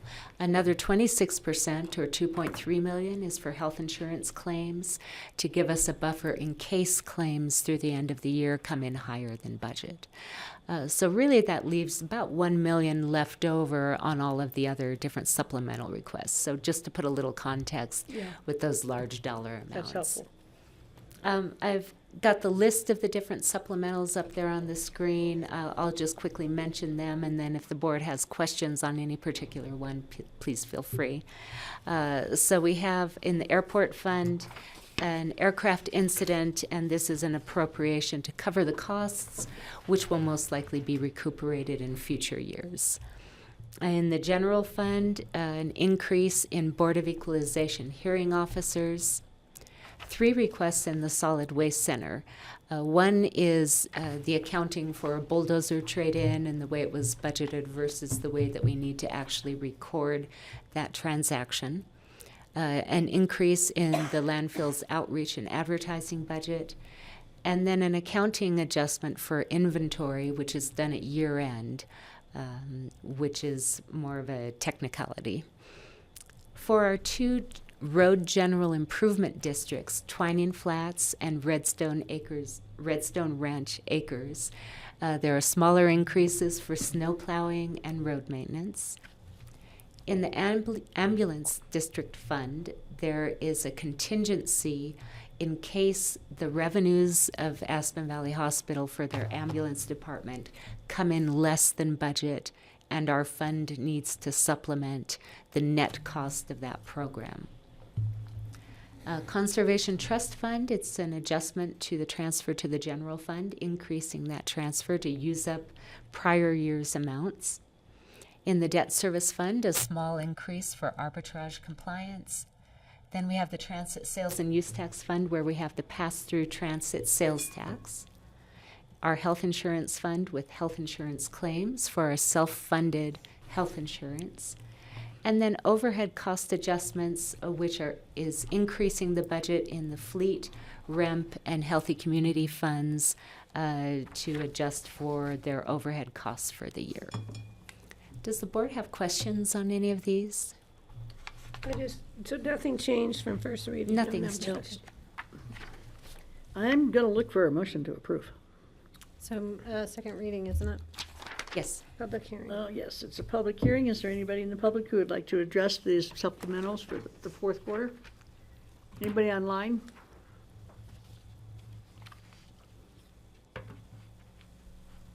Doesn't look like it. I'll close the public hearing, bring it back to the board, and look for a motion. I'll move to approve fourth quarter supplementals. I'll I'll second. second and comment or question. On the health insurance fund, I think I understand this, we're self-insured, and so there were just more people having more expensive procedures or incidents, and that's why we went over what had been budgeted for it. Is that correct? That's correct. Okay. Okay, all those in favor, please say aye. Aye. Aye? Aye. Thank you. Thank you, Connie. Great job as usual. And number 7 is a resolution of the Board of County Commissioners approving and authorizing the chair to sign an intergovernmental agreement between Garfield County and Pickens County for the provision of child support services. Hi, Matt. God, we've been seeing a lot of you lately. We haven't seen Good to see Sam you for a again. while. I'm Matt McGaw, Deputy Director with Human Services. I'm here today to ask the board for approval of I'm here today for a confirmatory reading and asking the board for approval for our IGA with Garfield County for child support services. This is an agreement that we've had in place for many years and is really supportive to Pickens County, that Garfield County is able to provide these services. It is a lot to hire and set up programming for this, and so I think with this agreement, we're paying Garfield County about $25,000 a year, and that covers all of these services. And they've done an excellent job. I think I mentioned this last time. They actually won awards for Pickens County in 22 and for fiscal year 22-23. We were named Outstanding Small County. Thanks, Garfield County. And Garfield County did the work, and so we were recognized for that. They did the work, we got the credit. And That's because Garfield's But not they a small love county. that. they won another award for Pickens County for meeting all the state measures. So they've done a great job. It's a huge service for us, and it actually it saves, I think, the county money, so we aren't having to try to hire new staff to implement another program. Okay, good sales job. Yeah. Thank you, Garfield. Is there anybody in the public who would like to comment on the intergovernmental agreement with Garfield County for the provision of child support services? I don't see anybody in the room or online, so I'm going to close the public hearing. Bring it back to the board. I will make a motion to approve on second reading a resolution approving and authorizing the chair to sign an intergovernmental agreement between Garfield County and Pickens County for the provision of child support services. I'll second. All those in favor, please say aye. Aye. Thanks, Matt. Thank you. Okay, and we have Matt again for number 8 was a resolution of the Board of County Commissioners approving and authorizing the chair to sign a 6th amendment to an intergovernmental agreement between Garfield County and Pickens County for the provision of community services block grant funds. Yes, so I'm here again for a confirmatory reading to approve an IGA with Garfield County, between Garfield and Pickens counties. This is for our community services block grant. We are a subrecipient of this grant that Garfield County manages, and it provides some money for us to really go out and do some outreach for our economic assistance programs, primarily our SNAP program, really trying to address food insecurity. So what this does is it allows for one of our staff members to go out into the community to some targeted areas to really try to help people understand some of the resources in these programs and help people apply for them. We're also meeting with some of our community partners to really help them understand these programs so that when they interface with people who might be eligible, they're able to refer them for these services. So right now our outreach benefits specialist is going to the library, Mountain Family Health. She goes once a month out to Redstone with the Senior Services Program, among other places. But those are some examples of what our outreach specialist is doing. Okay. Budget impact, this since the beginning of 2023, we've received close to 21,000. This latest amendment was just a small increase to that number, and so we're hoping to access and use those funds. I have to say, all those little letters were confusing. Yeah, it was confusing for me too, but I think when I looked into it, the agreement has just changed over time, and the funding amount has increased. So it's really just approving the additional funds from this grant. Okay. Any questions for Matt on this? Any comments from the public on this? It doesn't look like it. So I'll look for a motion. I'll make a motion to approve on second reading a resolution of the board approving and authorizing the chair to sign a sixth amendment to the IGA between Garfield County and Pitkin County for provision of community services block grant funds. I'll second. All those in favor, please say aye. Aye. Aye. Thanks, Matt. Thank you very Have a much. good Thanks a lot, holiday. Matt. And I don't know where Dale is. Is Dale doing this? I saw him leave a little bit ago. He might not be here, but I can probably handle it if the chair Okay. would like me to do that. Okay, so this is an ordinance of the Mount Board of County Commissioners authorizing the acceptance of a conservation easement donation from R.D. Olson Investments, the second LLC. Okay, Ryan? Thank you. Ryan Ely, Assistant County Attorney. This is a conservation easement donation that the county's been working on for some time, along with the city of Aspen.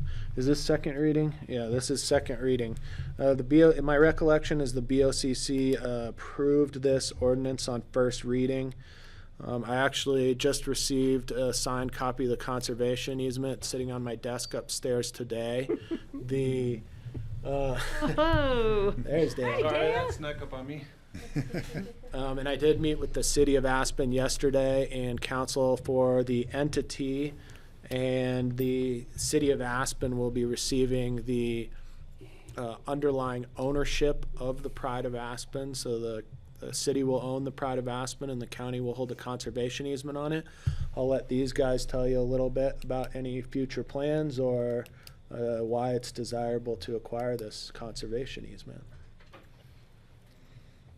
Thanks, Rye, and sorry, I was watching upstairs and you guys were much faster with the last items than Paul and I were predicting, but this project has been in the hopper for a long time. In fact, Open Space has been chasing this particular property for at least a decade. It was, as Steve talked about the last meeting, it was once owned by Hans Graminger and was proposed for a vernacular with a restaurant up on it. I've always thought that Shadow Mountain really has significance to the people of Aspen that's comparable in a way to Smuggler Mountain and North Star. And yet, because of this patchwork of ownership, we really haven't been able to manage Shadow Mountain as a unit, but we are moving in that direction, and this is a huge potential step in that direction. So the current arrangement was really worked out between Bob Olson and the city. They took it to the vote in 2021. 74% of the Aspen voters voted in favor of trading a little piece of ground down right where that label is for this conservation easement. And the conveyances are all happening and ready to happen, thanks in no small part to Rye, who jumped in on this and helped find solutions to some last-minute technical things. But the open space staff and board are very excited. The open space board unanimously recommends that we accept this conservation easement, and it will open up possibilities for public trail on an old, I don't know whether it's an ore cart grade or a flume or what. There's still things to be learned about that. But do you have more to add about this, Paul? No, well, just that well, we think this is absolutely worthy to bring into the county's conservation easement portfolio. And the map that we have up here kind of shows some of those trail linkages that we're missing. And you can see right down here, this is just one piece that we'll be able to start connecting these trail easements. That's what these pink lines are.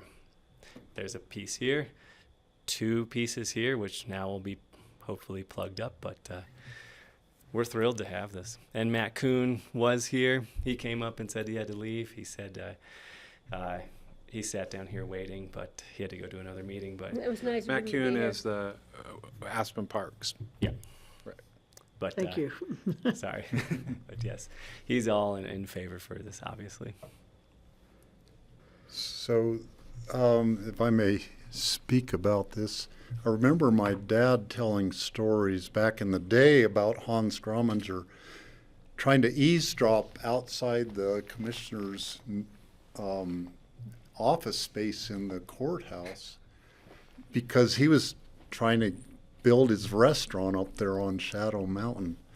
And I hope my dad is listening up there about this whole conversation. But does this finally end any possibility of a restaurant or another structure being built up there on the top? It looks like from the photograph that it is the very top. It is in this parcel. Is that right?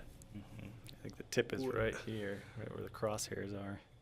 Yeah, right on the edge there. Yeah, that other piece, that third leg of the stool that points down in the middle, has already got a development on it that's down on grade level with the city, and consequently, it's hard to conceive of any chain of events by which Pitkin County would approve anything up there. Unless we wanted to build something up there. But I just note maybe a foreshadowing of the future that if we can at some point gain additional interests in that upper leg of that other piece, it's something that we'd like to have so that we could continue to try to consolidate management of this as an open space with all the things we like to do with habitat protection and appropriate public uses. Okay. Anybody ready to? I'd Public note hearing. that's the property Greg wants to convert to affordable housing. He The thought, third no, leg, he, yeah. he thought we were third talking leg. about the property down the street. No, the third leg. Westchester Dale is Investments, top- right. That's the Right. top Yeah. part, and then Right. the lower part that's currently used is the spot that he always talks about being ideal for affordable housing. Well, this does not affect that. No, it does not. No. So I want to accept this. I'm looking for a You motion. want to do the public hearing, I will make a motion. Thank you. This is a public hearing. Is there anybody in the room who'd like to comment on this? Or online? Seeing nobody, I'll bring it back to the commissioners. I would like to make a motion approving an ordinance of the Board of County Commissioners of Pitkin County, ordinance authorizing acceptance of the Pride of Aspen conservation easement from R.D. Olson Investments, the second LLC. I will second with thanks to the voters of the city of Aspen. And to Mr. Olson. All those in favor, Mr. please say aye. Aye. Aye. Thank you. It passes. Yahoo. Thank you. Thanks for coming down. Thanks, guys. You can run back up the stairs now. Now you can eat more cookies on your way up. Oh, yeah. I'll wipe the egg off my face. My way out of the You're room. fine. You're absolutely fine. Okay, number 10, an ordinance of the Board of County Commissioners approving the purchase of 504 Lakeside Drive, Lakeside Condominiums at Willits Filing 1, Unit 505, in Basalt, Colorado, and accepting the terms and conditions. And Rich is around somewhere. Apparently, I thought we were going to be done by 2. I thought the Stubbies conversation went way over. I was surprised that we're ahead. Well, I did work on this transaction with Rich, and if John can help me a little bit, I think the two of us could probably handle it to the best of our abilities. I recall that the BOCC did approve this ordinance on first reading, and this is a property in the lakeside area outside of Willits. I believe it's a one-bedroom apartment, and I'll get the purchase price for the record here. Okay. Excuse me. We have, the attorney's office has done the title work on the property, and we've resolved it in our inspection objections with a $2,000 adjustment in the price of this property. And The funds are $673,761.39. awesome. 39 cents. 39 Just to be cents. precise. We can use that 30 cents from our discretionary fund to help. Right. And so this is, part of our efforts again to provide housing for county employees. These one-bedroom units have been good when we brought recruits in. They've also been useful when we've needed, again, those kind of touchdown spaces for folks. And so we've been looking for these one-bedroom units, despite the square footage price and kind of eye-popping what's been happening Mid-Valley even. This is a competitive price. We own other units in this development, and they've worked out well for us. It's a competitive price. Right now it is. Mm-hmm. Yeah, I think there's actually a backup offer on this Yeah. particular unit. We put it under contract pretty quickly. A lot of units in this price range are actually getting into bidding wars and going over asking right now. Is there anybody in the public who would like to comment on the pending approval of the purchase of this property in Willits? I don't see anybody, so I'll bring it back to the board. I'll make a motion to approve the purchase of 504 Lakeside Drive, Lakeside Condominiums at Willits, and accepting the terms and conditions. I'll second. Any more comments? All those in favor, please say aye. Aye. Aye? Aye. Aye. Okay, we got a new building. Number 11, well, it's probably not a whole building. Number 11, resolution of the Board of County Commissioners setting initial airport rates and charges for 2024. Are Dan or Diana, is Dan or Diana online? Diane was Yes, here. there's Dan right there. There's both of them.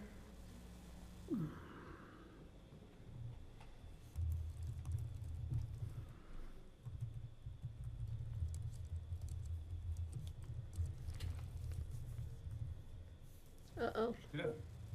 There you go, hi. Hi, how's everybody? Dan Bartholomew, Airport Director, and I am joined, Michaela, if you could add Jason Apt. He's with our financial consultant, Recondo Associates, who prepared the rates and charges this year.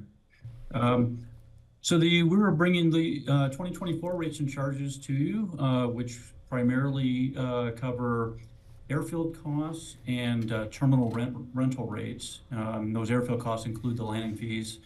And those would go into effect if you approve them at the first of the year.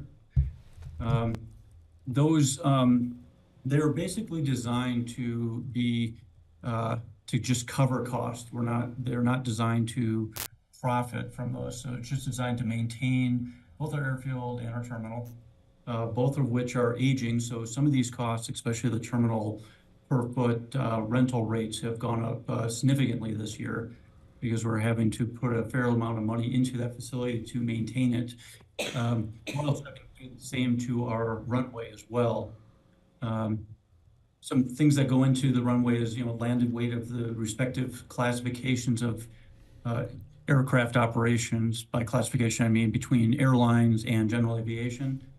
And then the expenses that go with those respective operations to maintain the airfield.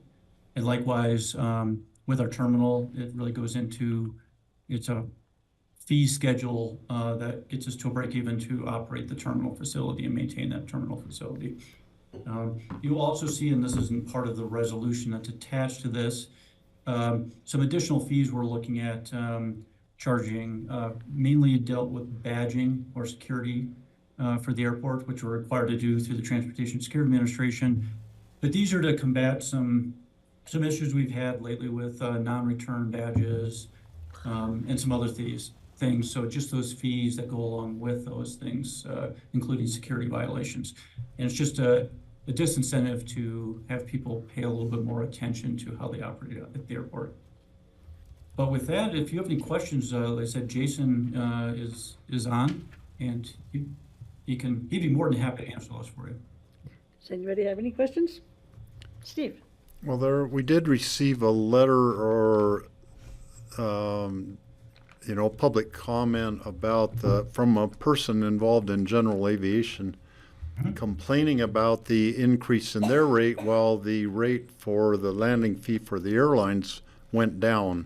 So could you just explain that for the public's benefit now? We've all had it explained to us before. But if you could just explain the math behind that and how you arrive at those figures. Sure, I give you a high level, and then if we need to dive into any detail, Jason could probably help with that. So really, it's taking the cost to operate the airfield and dividing it out based on the landed weight over the forecasted landed weight over the coming year. Now, because the airlines are expecting, at least forecast, to have an increase, or we're seeing a trend where they're increasing operations or landed weight versus a decrease in the general aviation landed weight for the coming year. It's the landed weight for the airlines is a little more diluted, therefore it's going down, where it's not so much, you have more cost that is being handled by fewer general aviation operations, their share, so to speak, by fewer general aviation operations, therefore their cost is going up. It's similar to if you have a condominium and you only have a small percentage of your units occupied, the condominium dues would be higher for the individuals that do have units in that building. Okay, thanks, Dan. Sure. Any other questions from the board? Any questions or comments from the public on the initial airport rates and charges for 2024?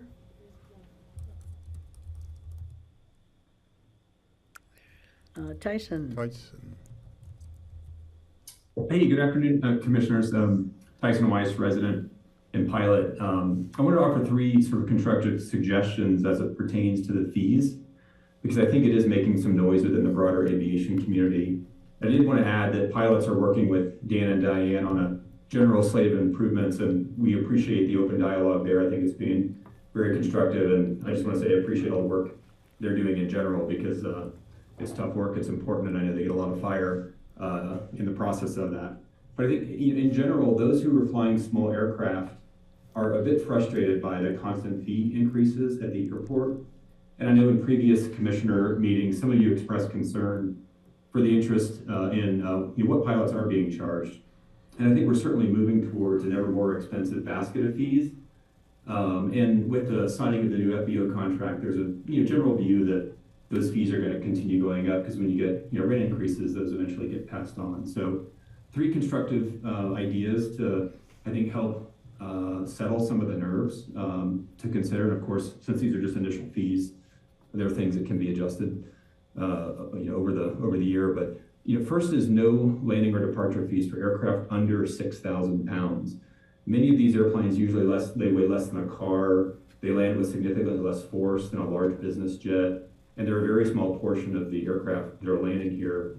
And it's generally customary among most airports that aircraft of those size aren't charged those landing or departure fees. And so I think eliminating fees for this class of aircraft would better align Aspen with other mountain airports. So that's something to consider.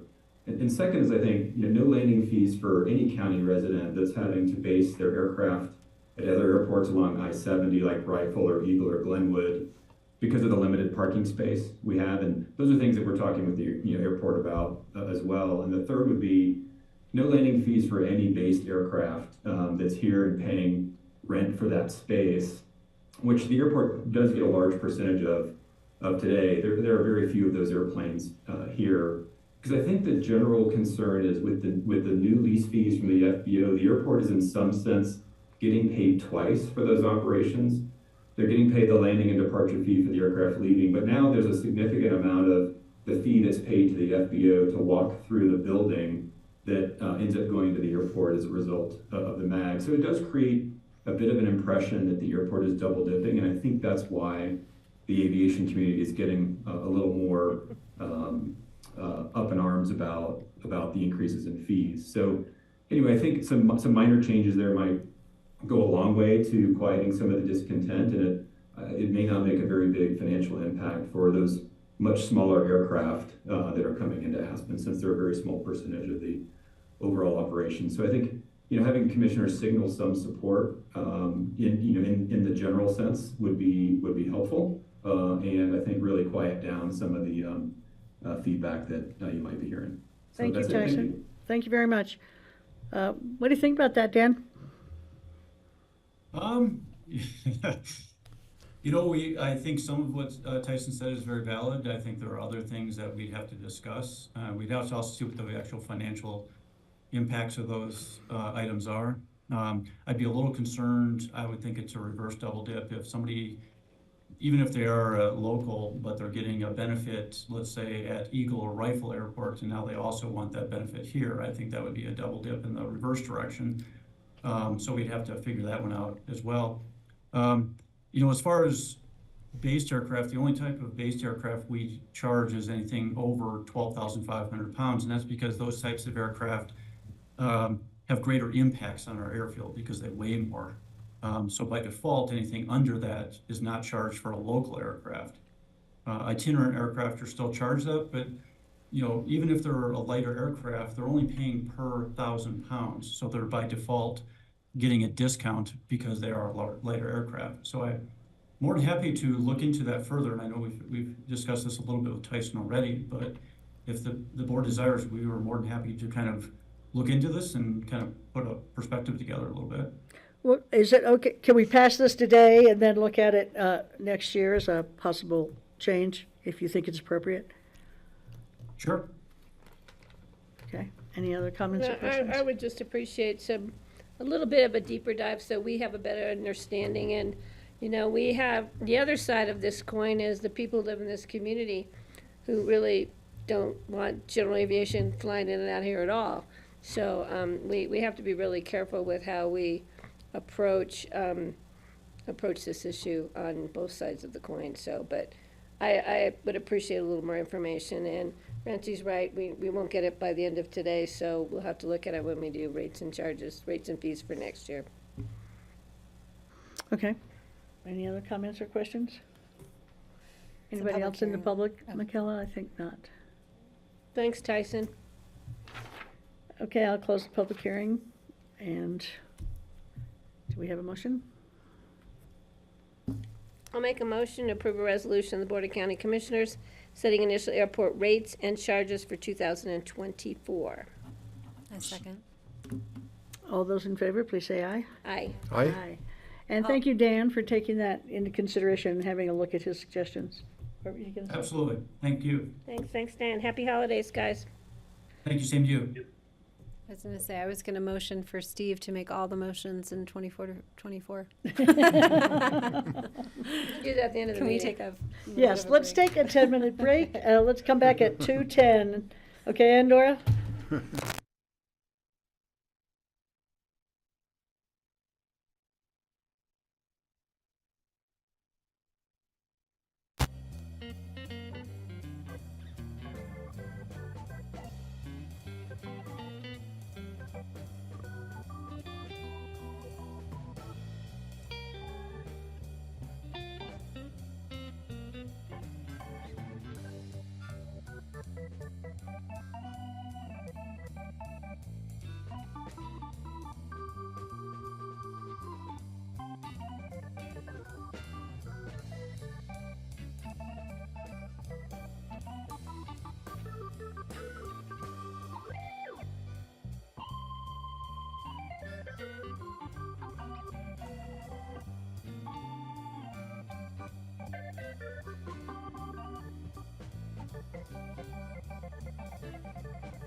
Welcome back to the regular meeting of the Board of County Commissioners on December 20th.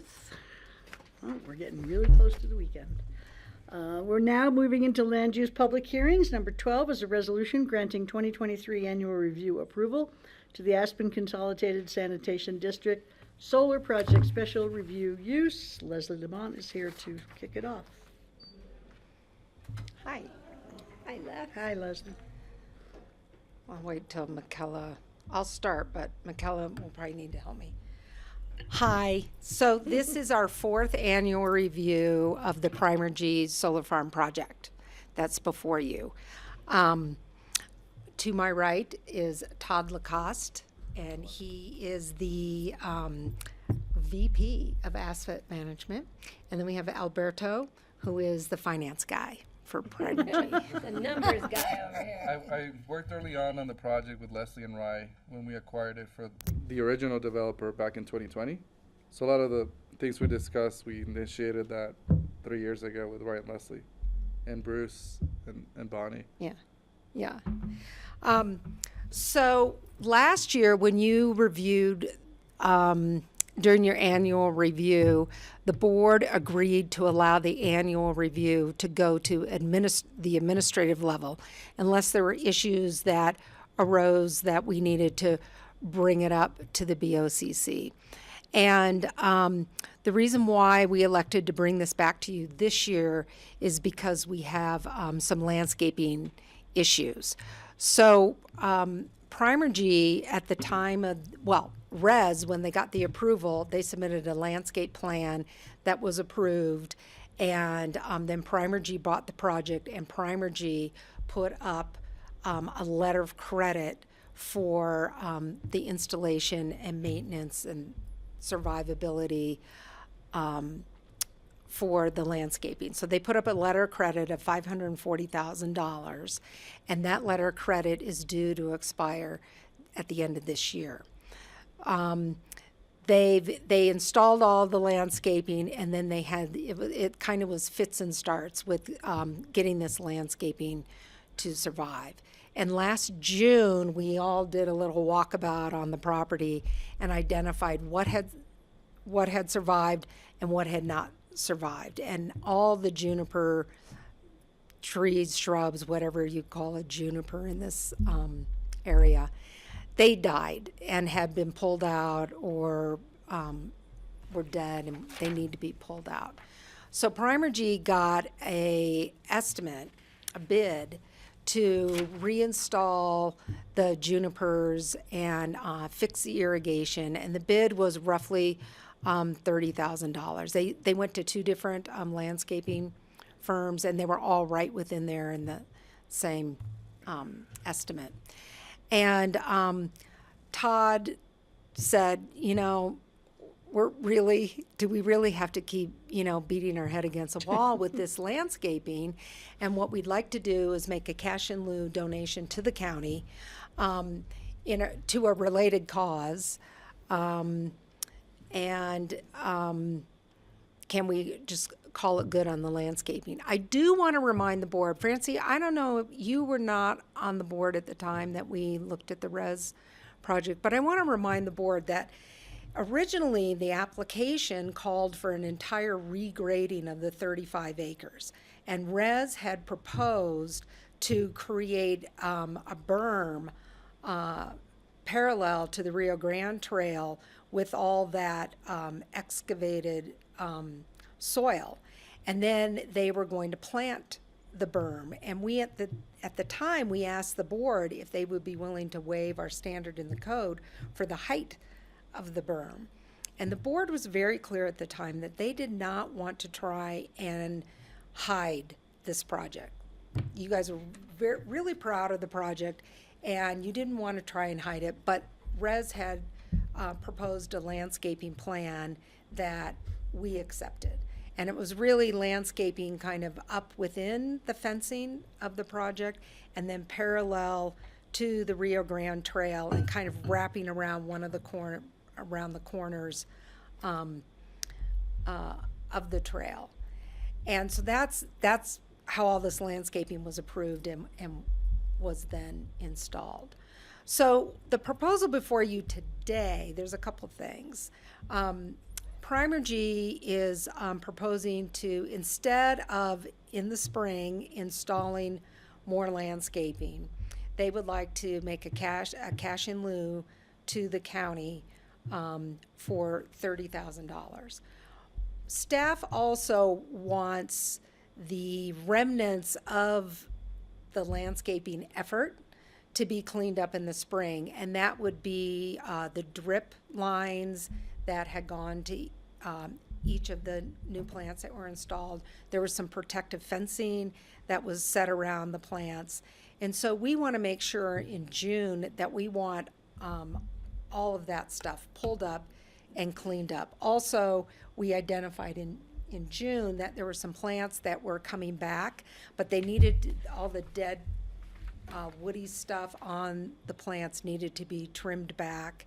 And so we want to see all that stuff done by June, end of this June. I'm also, as you saw in my memo or reso, giving them till the fall to get all that stuff done. Can I ask you a question about that? So where was the water coming from that was dripping into the junipers? There was a tank that is still there. There was a tank installed within the fence of the project, and then that tank fed the drip lines. It was delivered water. It was delivered from water. the city. No, they can get it from wherever they want. So we used our landscape vegetation company was in charge of delivering the water. Okay. We had it set up in our contract, so they delivered it. They ensured the drip lines were set, getting the right amount of water to all the different trees and shrubs. So there et were cetera. no water rights involved in this? No. No, and there's Okay. no, and that's one of the issues. There's no water Right. on the property. Okay. So, the landscaping, the $540,000 landscaping bond is due to expire the end of this month.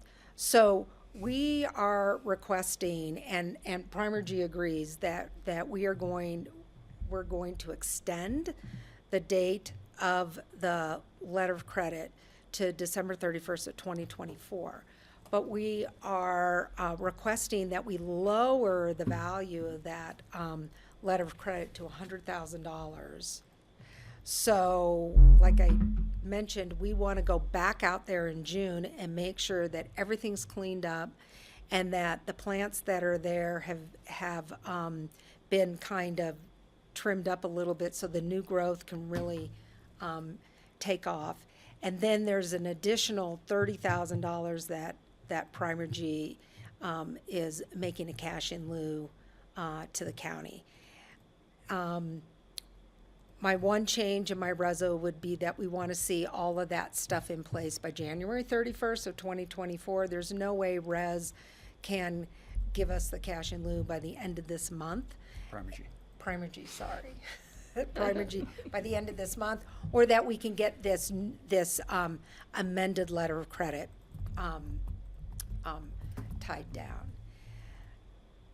The idea for this money would be that it would go to something within the proximity of the solar project. And Pickens County Open Space and Trails has done a Rio Grande node plan, and they have identified areas for improvement along the Rio Grande Trail.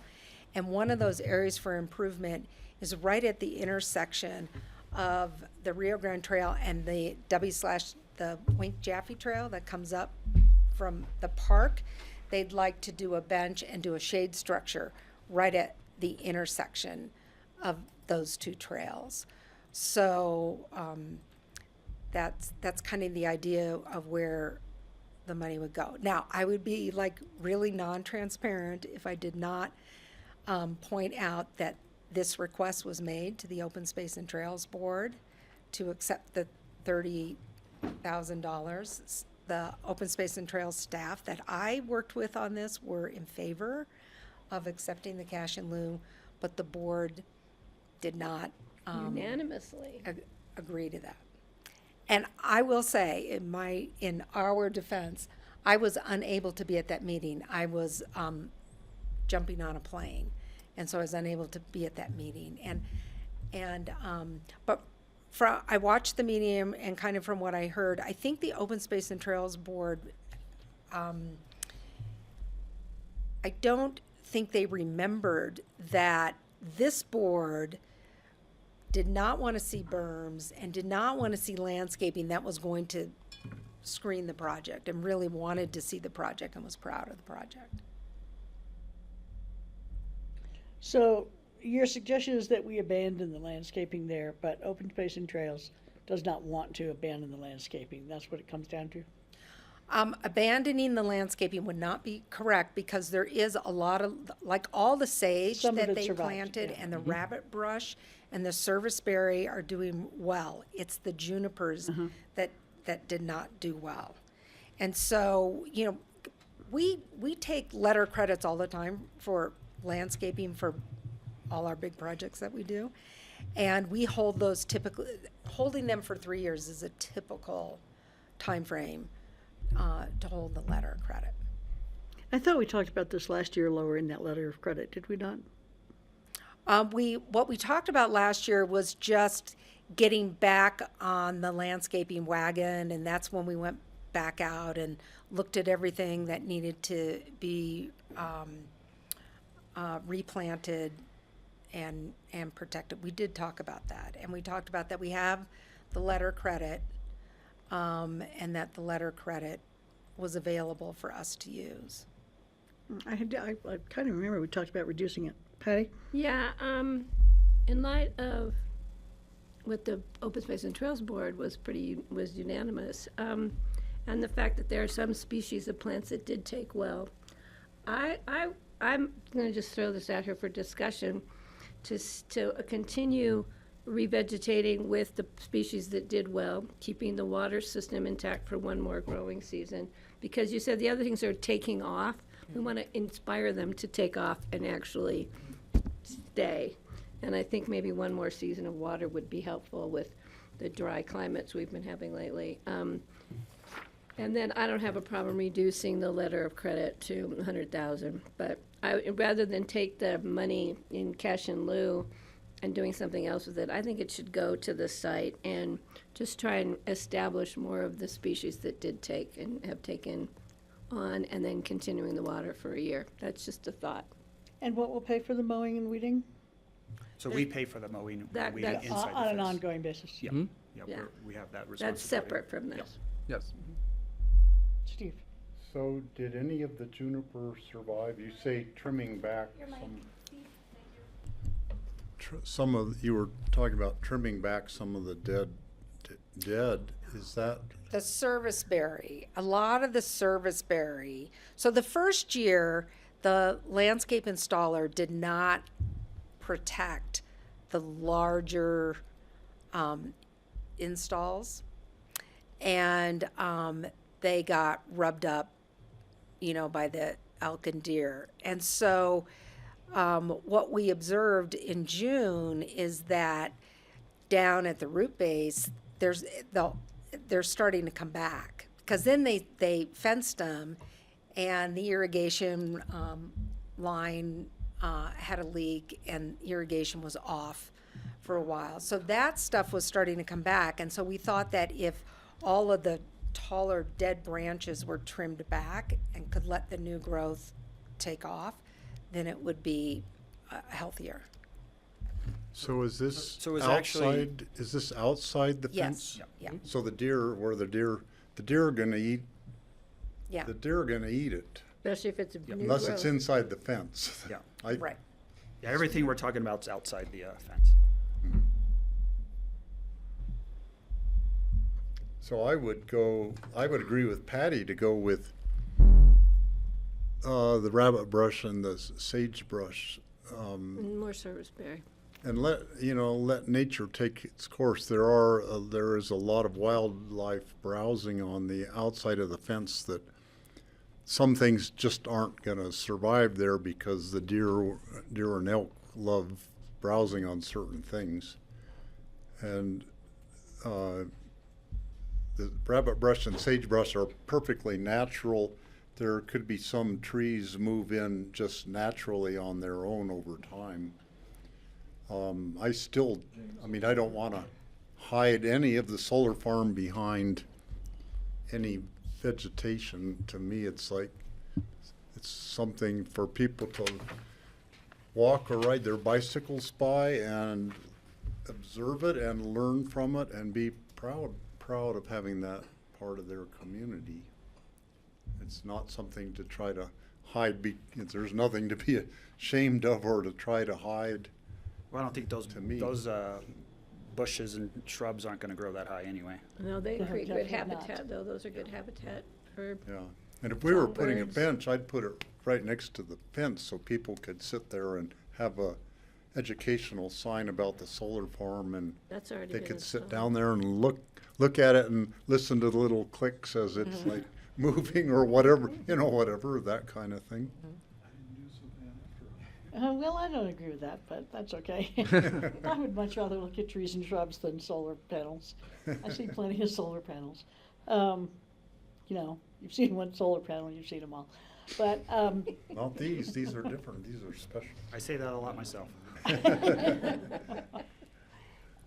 I do like the idea of spending the money on site and not at some other location as well. Spending the money on more On-site. on-site And landscaping. maybe, even for the bushes that are there, it is really hard to grow sage from transplant sage. It's quite an accomplishment that any of them are Now, surviving that's at all. impressive. That's a real testament to the landscaper that you used. And, if you can talk, that we tried to do that going up from Brush Creek towards Snowmass, remember? The sage that we put in there didn't work at all. So it's really quite an accomplishment, and I would like to nurture that a little bit longer before we set it free to the elements, especially with increasing possibilities of drought and keep the stuff. So water I would line there keep for the another water year? there one more year. I don't know what it costs us to fill that tank, or what it costs you, or Yeah, we cover that. Yeah, I think like you're giving kudos to our landscaping people, but I think it's probably just pure luck that those shrubs grew, because it's a real struggle for us as a small company getting the attention from the landscape company. I'm sure. I've spent tons of time on phone calls, emails, trying to get them to respond and trying to get us to help them. We're just such a small account for them. Like, We can always call them for you. I take you up on that. be more than willing, but yeah, it's been a very big, I've been with the company for almost 2 years now, and I've been associated with the project since day one, and this landscaping thing with our vendor has been a constant struggle. So I don't see it getting any better. Mm-hmm. We thought we had a good understanding coming into this year, 2023, but they've severely underperformed, by our standards, or by my standards. So hopefully you didn't pay them the whole amount. we didn't pay. I mean, We paid a obviously pretty penny. we paid them up front because we were going to plant more trees, and then we didn't because we were having so many problems. But yeah, they're quick to say it's not our issue. So that's not, obviously that's not y'all's issue, that's my issue, but that's just a big concern that I have with planning any more We have a additional. lot of landscaping companies here in the valley. Maybe we could find a different one for you. I mean, we have a lot of them. I work for one. All right, I'm mean- all ears,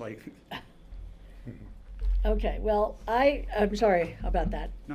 And, I think there's a I don't know, $30,000 for a bench and a couple of trees in a different place as compared to finishing up this job. I honestly don't know. Kelly? I just wondered, did the sanitation district have landscaping requirements prior to this change in use? At that That's a site? good question. No. So It if was you just so if sat you there. talk to Bruce with ACSD, he's totally against planning anything. He's like that. He's like, I've been involved with the site for nearly 30 years, and it's just hard. It's extremely difficult to grow anything. The soil's not very good for growing. So I've had several conversations with him on different ideas of what we could do, and he's like, yeah, you're like, you can keep planning year after year, but like it's just a revolving cycle. Like he's like, you're not gonna get very good growth out there, and you're just gonna continue spending that money. So that's why the idea of the cash in lieu came up, because him having the history with the site and the land, he's like, it's not going to work. So you just want to pay the $30,000. It doesn't really matter to you what we do with it, correct? As long as you're very simply, yes, right? It's like, yeah, as long as you're relieved of the responsibility of mint landscaping on this particular project. Well, we'd still, except for the weeding and mowing. We'd still keep the, like, obviously what's growing, what's been planted and what's growing, that would stay. We'll remove any dead vegetation, all the surrounding fencing or the protective fencing that needs to be removed, the drip lines, because the drip line's obviously outside the fence, so you wouldn't want those just left there. So that's what we would want to do. That'd be preferred. The fence doesn't keep people away from the solar panels, so it's not, or wildlife. Is there fencing for that as well? And that's different fencing, or? I'm just talking about the protective fencing around when we planted the trees. Like okay. Those kind of fencing. So we remove all that. No, the perimeter fence of the stays. Solar. Oh yeah. We can't take that down. No way. Okay. Yeah. Yeah, I don't profess to be an expert in local landscaping, but I do have some history. I think that if these plants are just starting to come back, you need to keep the protective fencing up. It's just going to be breakfast, lunch, and dinner for wildlife for a while, and who knows in the future. They need a little bit of boosting, and I think it's amazing that you got anything to stay and grow. But the fact there are certain species that are growing there, I think we're putting in more of that same species.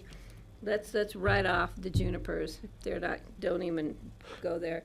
But install some more of the current species that have done well. Continue the watering, continue the fencing, and let's see what happens next season. I'd rather see the money go towards that than to go off into. I would agree with that too. That was part of the plan. So then if we wanted to pass a resolution here, we're going to have some changes to it. As I understand what the board's talking about, yes. Can we do that without bringing it back? Can we do it? Can we approve it with a couple of changes? Yes. It's not significant. So the rest of the, did you want to talk some more? Because I did interrupt you to talk about that. Did you have more that you wanted to present about the review? The only other thing I wanted to point out to you all is that we have a glare letter of credit for $100,000. That is expiring December 31st of this year. Staff has no issues with letting it expire. It automatically expires unless there's a need to extend it and roll it over, and I'm just pointing that out to you. Well, we did have that one issue with one of the panels that didn't turn correctly and was glaring at somebody at Brush Creek, but that was fixed and it's not, hasn't repeated. So that was a mechanical failure. So Right. it was like a kind of a Yeah, it didn't very turn right. rare. It was Yeah. one row, and it was, I think, probably for like 2 hours and 2 to 3 hours in the afternoon at that, when the sun was hitting at that certain angle, that across the highway they were having an issue. It did take us several weeks to get that resolved, because it was the failure mode was a very rare failure mode. Oh. But yeah, that's the only issue that we had. But it's not directly related to the modules. It was more related to the Motor. tracker, which moves the modules. It was a tracker failure that caused the issue. It's not likely to repeat.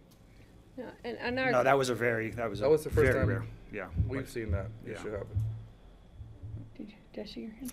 I do have a question. Have we spent anything from that for the individual who has complained significantly about glare? No. Why No, not? though I did remind him that we do have the glare letter credit, and that is available. And then it was fixed. So it wasn't pursued. Was not pursued. So it would it Interesting. be the homeowner's initiative to come to you and say, I would like you to fix this and at your cost? Yeah. And we wouldn't oppose that, or?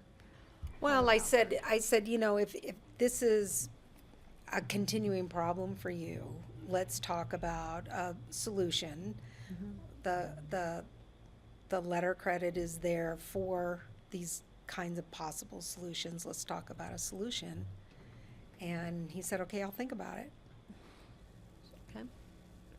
Yes. Yeah, I think the original intent of the glare issue was a broader, like all the panels were glaring, do we need to put the panda bear coating like they do when you fly into someplace in Japan over the solar panels, or make it look like a sea of trees, or, because they have these wraps you can put on solar panels. And I think there was an issue with some of the uprights supporting the panels, and that was painted a different color, because it was, people kind of contributed that to a glare. It really wasn't. It was just more noticeable, the color of the metal. So we did have those issues that came out right at the beginning that were taken care of. So I don't really have an issue now. I think it's been tried and tested out there, and I don't have a problem with giving them back their letter of credit for the glare issue. But the issue of the re-veg, 570,000? 540,000? I don't have a problem reducing that to a lower amount, and it was suggested to 100,000, and I could support that.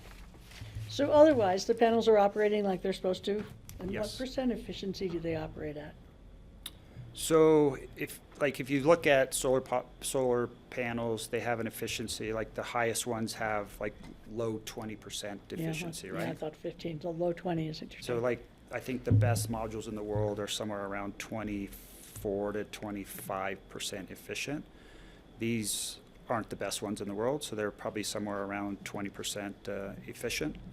But as far as like the expected energy that what we modeled into the project, we're, like I was just looking at the numbers a couple days ago. So for the last 12 months, we're like at 99% of our expected. And that's 6,600 or something? What is that expected output? So we've generated like around almost 12,000 megawatt hours in the last 12 months. So 12,000. that's somewhere, that's not obviously that's not a calendar year, but that's somewhere around what we expect to generate on an annual basis. And like I said, we're right on like 99.3% of our annual budget. That's the Primergy budget. And if you look at our lender's budget, we're at like 108% of what they thought we were going to generate. So the site, knock on wood, is very efficient, and it is a well-performing site. I have 35 other sites in Illinois, and I can tell you a lot of not very good stories about how those sites are performing, but this site is a very good site. We have very few inverter issues at the site. So, Is this person named Bill with you guys, or is this a public comment? no. Okay. Well, shall we open it for public comment, since there seems to be somebody? Okay. Is there anybody in the public who would like to comment on the annual review? Hello? That's Bill. Feed is muted. Can't hear you. He can't hear. You can hear it. Awesome. Can you hear us now? I'm actually here for the next item. Just wanted to be able to make sure we could hear. Okay, can you hear me now? You here for the Yes, next thank you. item? Okay, great. He's on here for the next item, he said. Oh, okay. Okay, is there anybody who would like to speak to this item, the couldn't review hear of us. the Aspen back in. Consolidated Sanitation District Solar Project Special Review Use? So I do have one question. You Like, want to talk about this, Kitty? I was just saying hi to I was gonna say, really? He's getting too comfortable in this room. Well, Glenn's in his appointed seat, I see. Do we have any other questions on the board?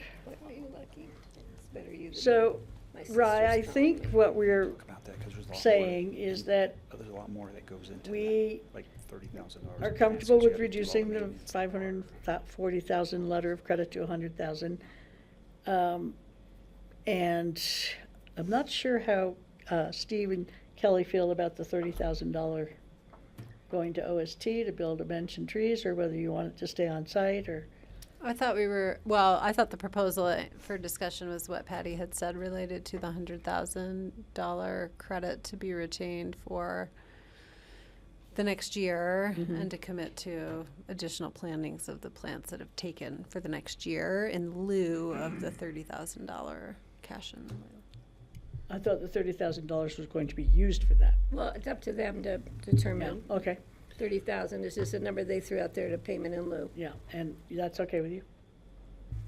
Oh, I guess I'm a little confused. I thought that the goal was the work at hand, not like work up to a certain cost. My understanding of the proposal that's in front of the board right now is that the $100,000 would remain. The $100,000 letter of credit would be continued to be held by the county to secure the planting that has been in place and established on the ground. So if that planting were to fail in the next 12 months, then that $100,000 could be drawn upon to replace that particular planting that is on the ground now. I wasn't exactly sure whether Commissioner Clapper's additional request for the $30,000 was for $30,000 of additional planting on the site, or if that $30,000 was related to maintaining the existing planting on the ground. And I think the 100K LOC is intended to secure the existing planting on the ground. So a little bit of clarification as to whether the board wants to accept the $30,000 for a project in the vicinity, an OST project in the vicinity, or what needs to happen with that $30,000. Do we have to identify what's going to happen with it, or can we just accept it from Primergy as part of the resolution? Can I clarify? The $30,000 is what Primergy offered as cash in lieu. I didn't really tie into what it's going to cost them to put some more plants in there. Yeah. But, I mean. That's what I'm wondering. So do we have to decide where I that don't want to 30,000 accept $30,000 cash in lieu. I don't believe that that's appropriate Okay. at this point in time. So I would like to see them, and I don't know how we determine what level of further re-veg of the plant species that have taken. I don't know if there's a dollar amount there that Okay. we want to discuss. Okay. So you want to continue to use the 100,000? Just in case, Okay, a failure. but yes. So we'll keep the 100K for what's existing. And if that fails, you can pull it, or you'll talk to us and we'll cover the costs to replace it. Right. And then 30,000 or whatever the plan is, additional, we'll use those funds to plant new trees, replace or plant They new want to ones. do that, that's fine. If they want to use $30,000, I'm just not accepting it as a cash in lieu. It's up to them to determine how much money if they want to put 30,000 into re-veg or 20,000, I don't know how much it's gonna, I don't have a price tag on So that. we had a proposal last year, right? And so we'll just revisit the proposal with hopefully a different landscaping company that maybe y'all can provide several to us that we can talk to, without the junipers and just the species that has taken so far. Correct, yeah. Well, they might be able to suggest something that's better. Steve? Well, this mentioned Gamble Oak and Sarvisberry. This is Western Colorado. It's Sarvisberry here. Not service, it's service. I don't know where you think you are. and the juniper. So I don't know what happened to the several oak trees that you tried They're planting. hard as hell to transplant. But I think that Patty's idea and mine would be, we don't want to accept the $30,000 for a bench or some project. We would rather have you take that money and just put it into a little bit, putting in some more of the plants, sagebrush and rabbit brush that succeeded, and just maybe fill in some empty areas with that. So it'd be more restored with the things that want to grow there. And continue the water source for the next year. Yeah. Or something Yeah, that. Well, that's how another you plant- could spend that 30,000 instead of giving it to us. Just put it in, and maybe you spend more or less than 30,000. you wouldn't have to spend exactly 30,000. No, I agree with that, but we'll get a proposal for the sagebrush and the rabbit brush, and then. And they may suggest something else, a different landscaping company. You know, we don't have to just stick to sagebrush and rabbit brush if they think something else is gonna be really successful at that site. And that sounds like, the Sarvisberry are being partly successful, and maybe you wanna put in some more Sarvisberry. Nurture those. And then, in terms of the glare deposit, the $100,000, I'm fine with relinquishing that. How about you? Does that work That's for you? I think we're good with that. Okay, Rye? I understand. Leslie, do you understand? Sorry. I do. Okay. And so what I was gonna propose in an amendment to the reso, it would be number 4 in your reso. The following items shall be completed prior to January 31st, 2024. Primergy shall provide an amended financial security for landscaping and revegetation in a form acceptable to the county attorney to extend the expiration date to December 31st, 2024, and to reduce the amount of financial security from $540,000 to $100,000. The applicant shall submit a landscape plan of value for $30,000. Ish. That's a technical term, right? I didn't say it. And, For reestablishing, or for installation of further species other than juniper. right, and I'll list the species. And then I would add a C, 4C, fencing irrigation for landscaping shall remain in place until inspected by staff at the end of, inspected by staff on October 31st, Yes, 2024. December 31st, pretty know, rough. yeah. Get out there now and check it out. I know. Under December the 6 feet of 31st. snow. So that gives us 2 parts, it gives us the whole growing season. Yeah. Get this Sounds stuff good. installed, and, Question though, we had an expiration date of the landscape letter of credit. Did we extend that to January 31st for that transition? So the existing, It 500, expires. the existing 540,000 will auto-renew on December 31st. So we'll have 540,000 in place until we get the. So we can change it in the till we get first part of 2024. till we get it papered Okay. up Just for want to make sure we didn't 100,000. have a gap year No, in there. we won't have a gap. No. Okay. It'll renew automatically, and then we'll lower the amount. Okay, does everybody understand the resolution as it's now stated? yes. Okay, I'll look for a motion. One Oh. other thing, I will add in here that the glare letter of credit shall expire Yeah, December 31st, 2023. yes. So I will make a motion, including Leslie's changes to the resolution, to approve. I'll second. I'll second, sorry. All those in favor, please say aye. Aye, and Aye. thank you. Aye. Thank you. All right, thank you guys for coming in. This was Okay, nice appreciate to it. meet you finally. Sorry we made it so Can I borrow your complicated. pen real quick? Okay, yeah, you still have my email, right? Well, I'll get it from Okay. Leslie. I'll have it. Okay, I'll send it. All right, thank you. I should have brought my Thank you. Primergy cup today. I could have had Yeah. it sitting here. Yes, I do. It's at home. Adam gave us all his primer gifts.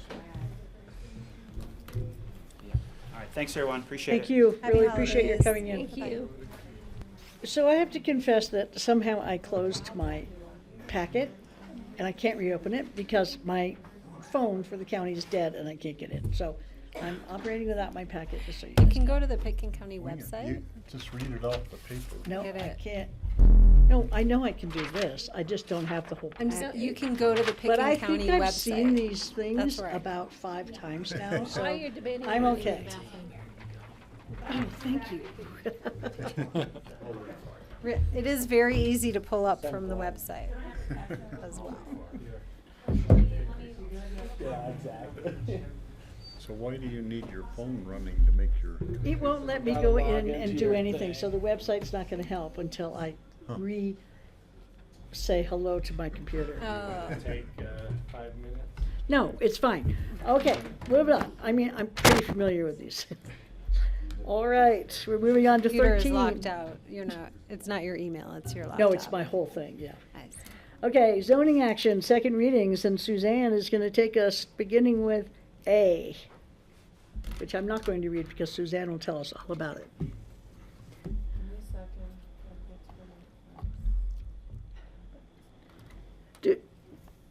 Can we go through them all and then have public hearing on all of them at once? Or do we have to do each one? Right. I mean, technically, it's a public hearing on each one. I suppose you could ask the public if I'd open it for each one and close it for each one, but ask the public if they want to make one comment as opposed to. I think most of the comment on comments are each one. probably about the last one, so. And since there's so many actions, perhaps be a little bit more lenient with our typical 3-minute limitation, if people want to consolidate their comment into one comment. Okay.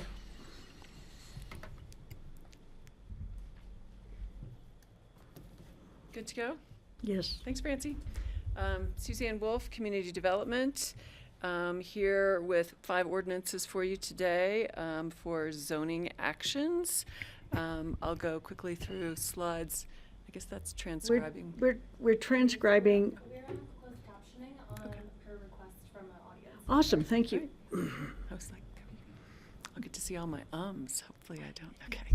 I think in 2024, there's going to be a requirement for disability access during BOCC meetings, so that's probably going to be pretty typical next year. Okay. Good to know.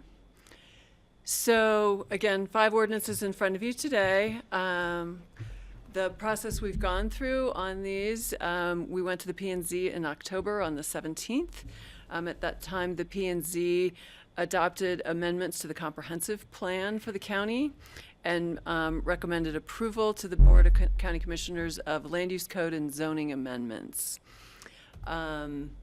We then came to the BOCC and brought forward the text amendments as well as the zoning ordinances back in October, November.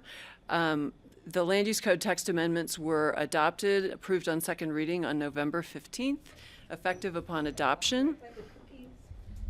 We had presented the ordinances to you for zoning at that time. There was a noticing error, so hence we've brought those all back to you for consideration. We had first reading December 6th. Today is the second reading and public hearing for those 5 zoning ordinances. Again, the text amendments were approved, Ordinance 036-2023.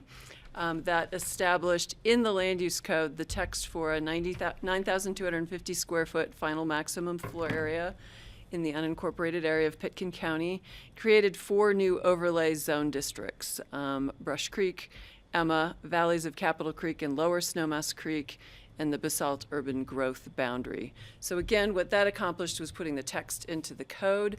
For all of this to be effective, we also have to have the zoning actions to accomplish these zonings. So that's what the 5 ordinances are today. Just to show you the different areas. So the Brush Creek overlay, their master plan had recommended a house size limit of 5,750. So this today would rezone the Brush Creek master plan area to that overlay zone district, which will accomplish that 5,750 square foot size limitation. And this is the map that shows the area that will be within the Brush Creek overlay. The second is the Emma overlay zone district. Their master plan has a limitation of 8,250 square feet. This is one of the 2 overlays where the language exists in the code already till 8250, going back to I think 2014, but there was not an overlay zone district associated with that. So we're further memorializing that limitation through creation of the overlay. And this is the Emma area subject to that overlay. Next, Valleys of Capitol Creek and Lower Snowmass Creek. Again, a recent amendment to their master plan with a 5,750 recommendation limit, final maximum floor area limitation. So that would be accomplished by rezoning with this overlay. showing the area within the valleys of Capitol Creek and Lower Snowmass Creek. As you recall, Upper Snowmass Creek is now a separate caucus and or master plan area. So Upper Snowmass Creek is not subject to this overlay. And then last is the Basalt Urban Growth Boundary Overlay. Again, the code has had a 5750 limit for this area since 2006, but this further memorializes that through the creation of the overlay. And again, this was the strange map, because again, there's sort of slivers of land within the Basalt Urban Growth Boundary that remain in unincorporated Pitkin County. So those areas are shown there. The Pitkin County final maximum floor area overlay is the overlay that accomplishes the 9,250 square foot final maximum floor area limit. That would apply countywide, except where there are more restrictive as to floor area zone districts or zone district overlays. So again, you have 4 overlays in front of you today that would be more restrictive. There are also 2 overlays that exist already, the Frying Pan Valley and Upper Maroon Creek overlays, both of which have 5750 limits, so those are more restrictive than the 9250 limitation.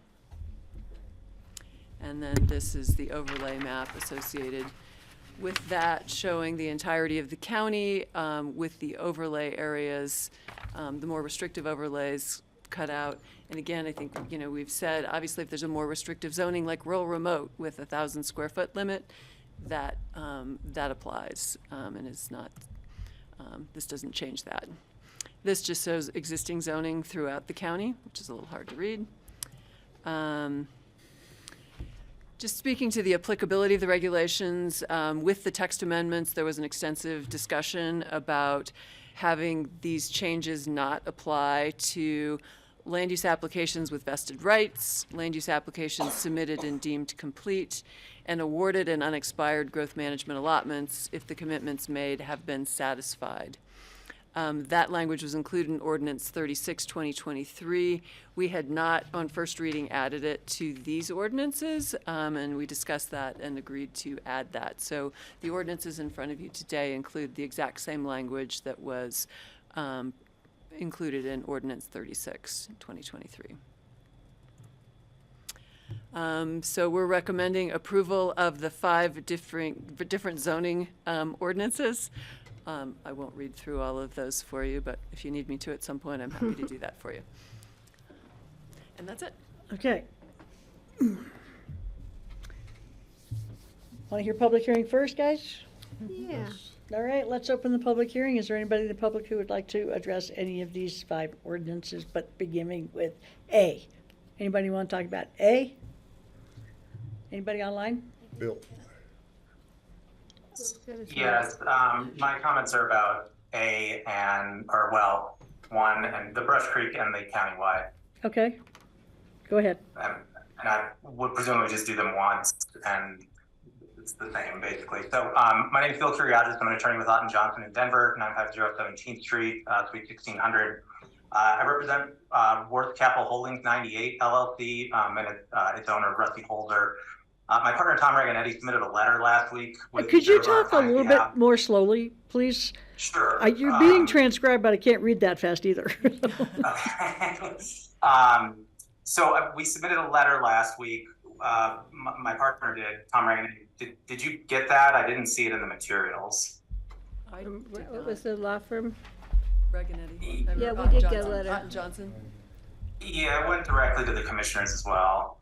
We did get. We got a long letter from the law firm that we've dealt with in the past from Denver. Oh, that was not. Oh, yeah. I It didn't- looks Yeah. like it went to Jeanette. I have no idea where it might be. It's from Corrine Crocker. Confused about where I am. The law firms Otten Johnson, Robinson, Neff, and Raganetti. My partner, Tom Raganetti, wrote it. And what did it Just say? wanted- Why don't you remind us what A it said? long, lengthy letter. Well, I'll summarize a little bit. I'm happy to resubmit it as well. I want to make sure that it's on record. My client purchased the property in Brush Creek in April of 2022. And when he did so, he specifically intended to be able to expand to accommodate his family. He'll actually speak as well. The reason he was interested in this property is that it had an extinguished TDR with 2,275 square feet remaining that was unused. That square footage cannot be moved. The TDR is attached to the property. And the ordinance that's drafted would eliminate all of the value of that TDR. I understand my client is less than one of about 50 property owners who may be in a somewhat similar situation, adversely affected by the limitations of these ordinances. The Planning Commission recognized that and actually recommended that where there is a TDR that's been extinguished but not the entire floor area has been used, that the county provide an exception to the ordinances, and we would ask that you adopt that kind of an exception here. There is certainly nothing wrong with changing the rules prospectively and preventing people from using TDRs in certain areas going forward. But just as a notion of fairness, the county created this program to help plan for growth and made a system that's stable and predictable with irrevocable TDRs, and that helped property owners plan too. Really, that reliability is part of what has supported the market that makes this system work to advance the county's goals. And in fact, your next agenda item is the annual report talking about the TDR program, and that's certainly an important element of it. So what we're asking for is it's a limited exception.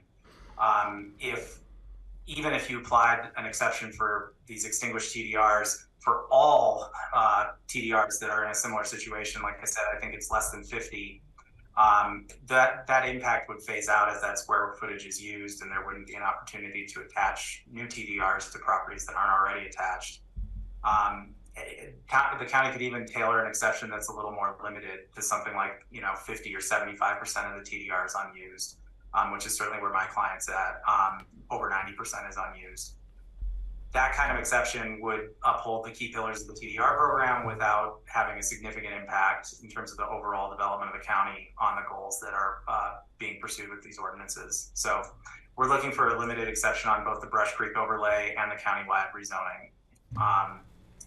As I mentioned, the county would be eliminating over 90% of the TDR here, with just no ability for my client to do anything or get any value out of that, which was paid for when he bought the property, and he'll tell you about his research and how important that was. These TDRs are a distinct and identifiable property right. My client had a reasonable investment-backed expectation when he bought his home, and we're trying to avoid a situation where his only legal recourse is to bring a legal action asserting regulatory taking.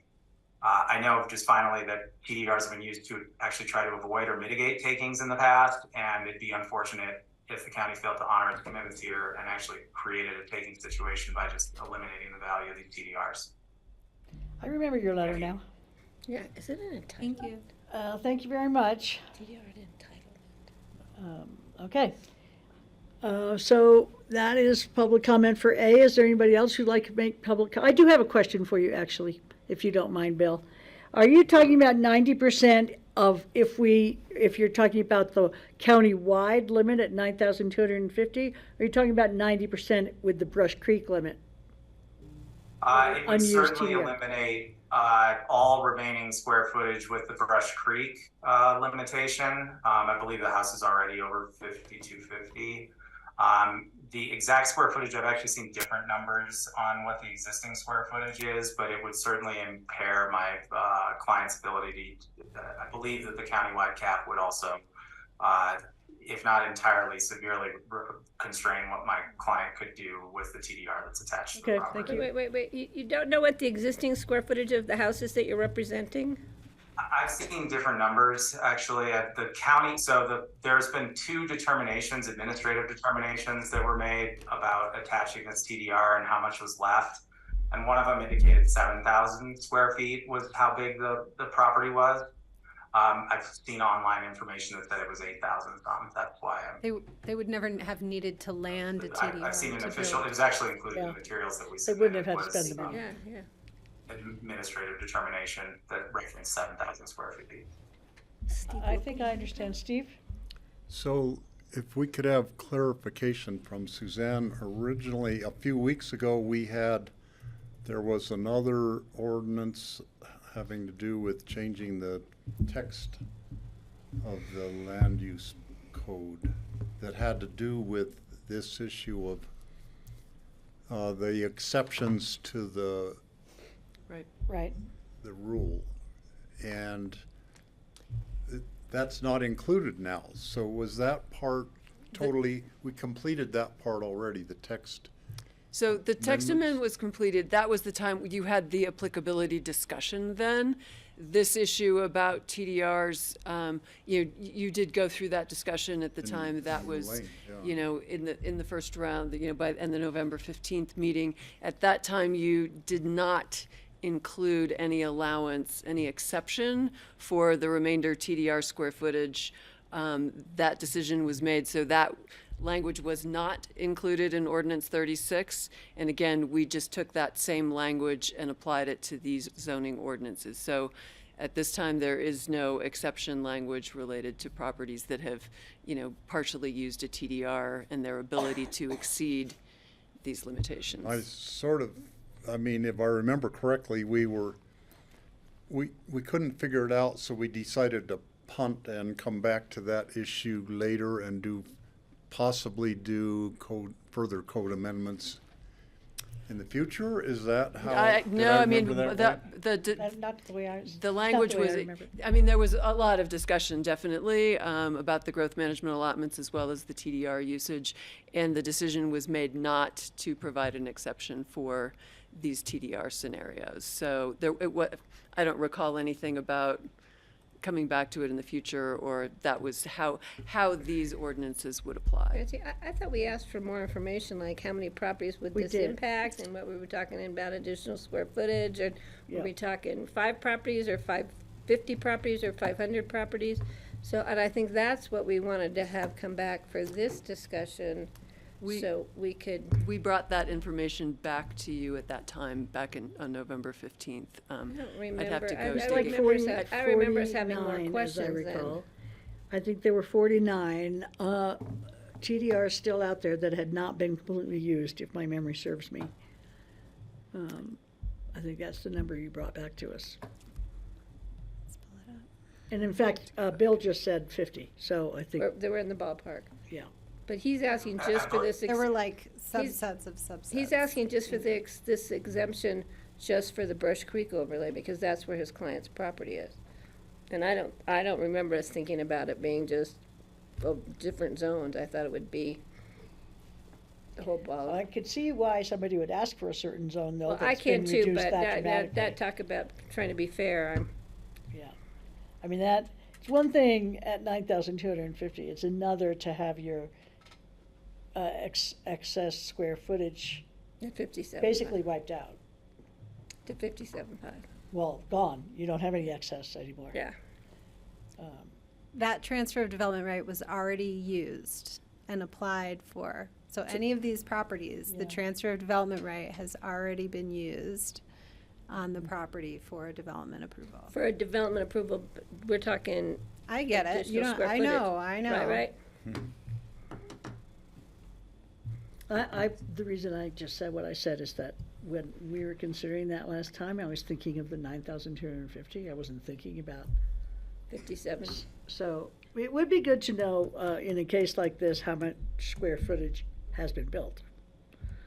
That would help. And again, my understanding is from the last administrative determination, said that the existing home was 7,000 square feet. Of the 2,500 square foot TDR at issue here, 200 square feet have been used. So there's 225 square feet have been used. It would have been 200. No, More if like you 1,200. You got 150. Because 7,000 minus 5,750 is not 200. I don't know the specifics of the development, but it would seem that they must have at least landed 2 TDRs on the property and utilized the full extent of one of them. And then, as as Kelly said, Commissioner Kelly. Whatever your name is. they used a portion of that second I see. TDR, so they used it. And I'm sorry, I didn't see this letter, so I didn't have the benefit of Sorry, I just looking into the forwarded property to be able to help. Sorry, Suzanne, it did go to Jeanette, but Okay, she's yeah, not so- handling that stuff. The numbers are just not working for me at all, I'm sorry. But at that time, Brush Creek, I mean, we had 5750 as the allowed square footage. If you used one, it would have taken you above 7,000, so why would you use a second one? And why, the numbers aren't adding up for me at all, so it's not making sense to me right now. But I think. So I can clarify that for you. So there's an administrative decision from 2017 that indicated that the property had a certificate of occupancy for single-family residence containing approximately 7,500 square feet. And then there was an approval to do it's like a closet expansion for 225 square feet, which would make it about 7,725 square feet. Bigger than half my house. And the determination said that the remainder of the TDR was available, subject to site plan and normal review process in the future. So they had one TDR. This family had one TDR. It was correct. It was one TDR of which only 225 square feet were used. Remained. Okay, thank you. So, and Francie, I found the numbers. So what we showed in November, right, that of the 49 properties that had partially used a TDR, 44 would be impacted by the countywide, the 9250 limit, and 5 would be impacted by overlay restrictions. So that would be either Brush Creek or the Snowmass Capital area, Which is 750 as well. So if this was an some sort of approval that, I think you would have to look, maybe Rye and Suzanne would have to look at the specifics of this property and see what was approved, because one of the exceptions was properties that had approvals in place. It's not vested anymore.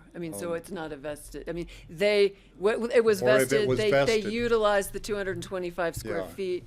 I guess, there was an acknowledgement that only a portion of that TDR, but I think, to Rye's point, there's not a vesting associated with that. I don't know in this case, if it was vested or what. So we're talking about a 200 square foot closet here.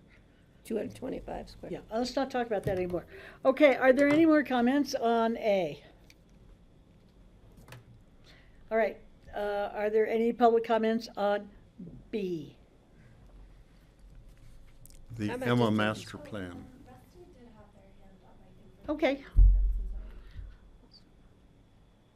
Rusty, did you want to talk about item A? Get this guy off. Yes, please. Okay. Thank you for allowing me the chance to speak about this. So, my parents got divorced when I was 6 years old, and my dad moved to Aspen. I was told he got in a lot of bar fights back then, and that's maybe why I used to ski with the group he skied with.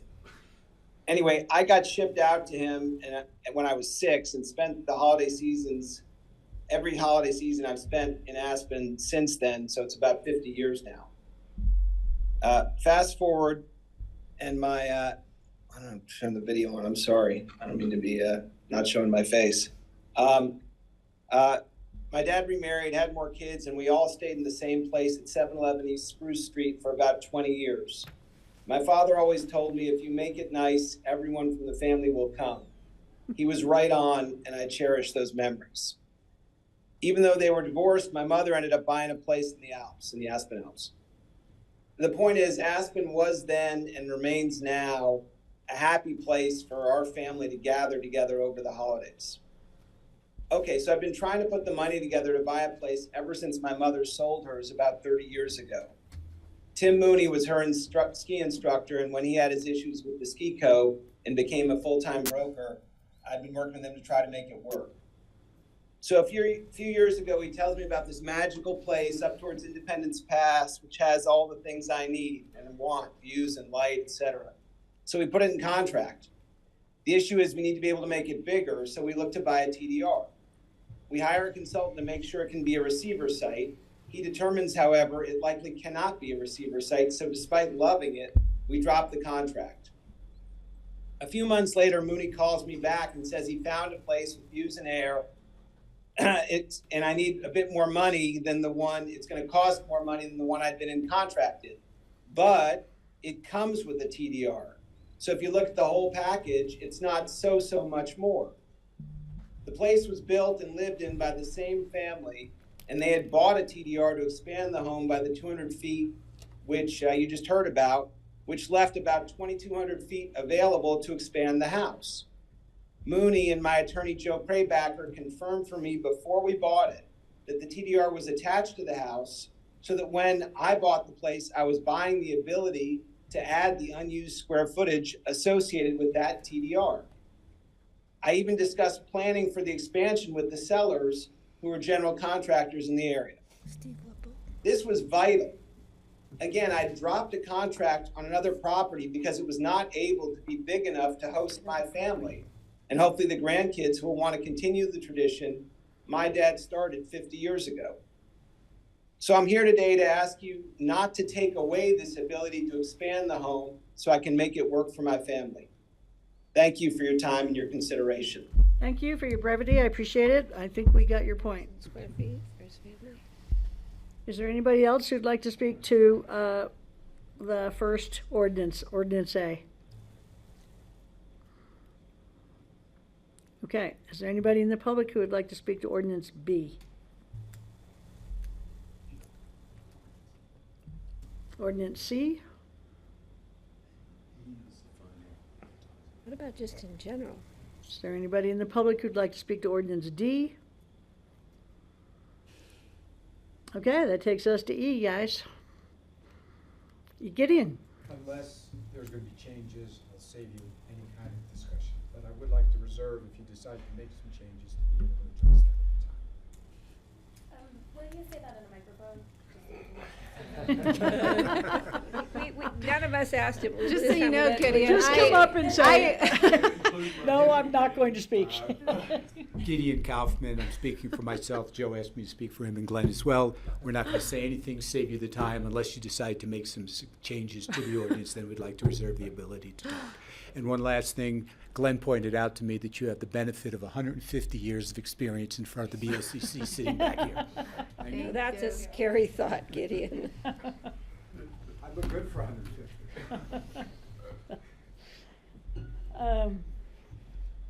Okay, so we'll bring it back to the board.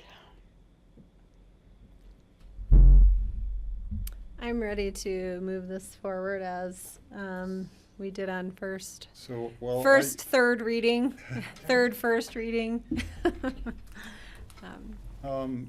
We did, I mean, I was not totally sold on this whole TDR, leftover TDR, because there is value in that for some people now. In some cases, maybe someone used most of it and they had a residual amount left over and didn't use it. And I know we talked about this to great length when we were looking at it before, and I guess I wasn't totally comfortable with the total solution we came up with. But in interest of passing the bigger package, and to me, the residual TDR thing could come back to us in a case of further code amendments coming from the growth committee having to do with the fractional TDRs. It might, a discussion about what people who have partial TDRs left over that they didn't use, that might become marketable, that they could sell it to somebody else, possibly. And to me, that was in my mind, that we could have further discussion when we get to the discussion of the partial TDRs sometime in the future. Yeah, that's a good point. And to me, that would be fair to have that discussion, because I mean, I agree with some of the public comments that it's not necessarily fair. It's taking away a property value that somebody has invested money in and could be considered a takings perhaps, you know.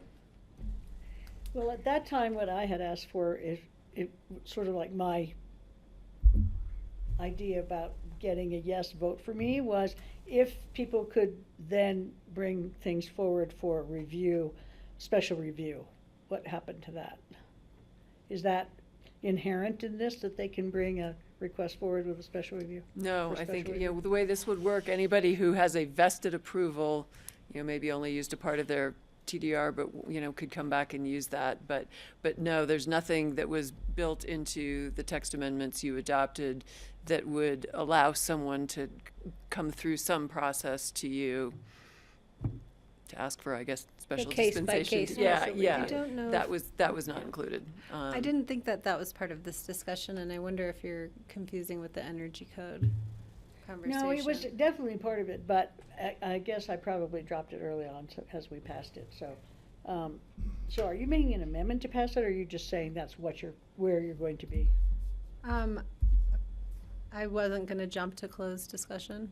Okay. Unless the board seems prepared to close discussion. I'm happy to jump in with my own discussion. Okay. Go ahead. You know, I think we have made decisions in different areas of the county about different house sizes for a variety of reasons.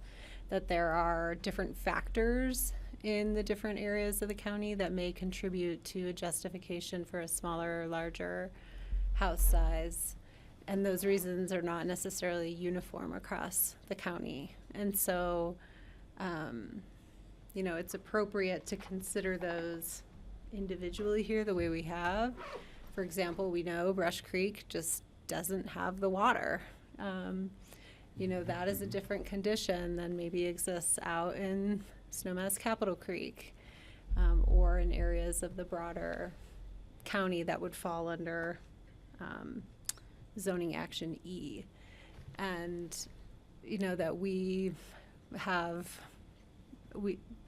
this is the most focused attention that these conversations have had as a recommendation from the growth committee.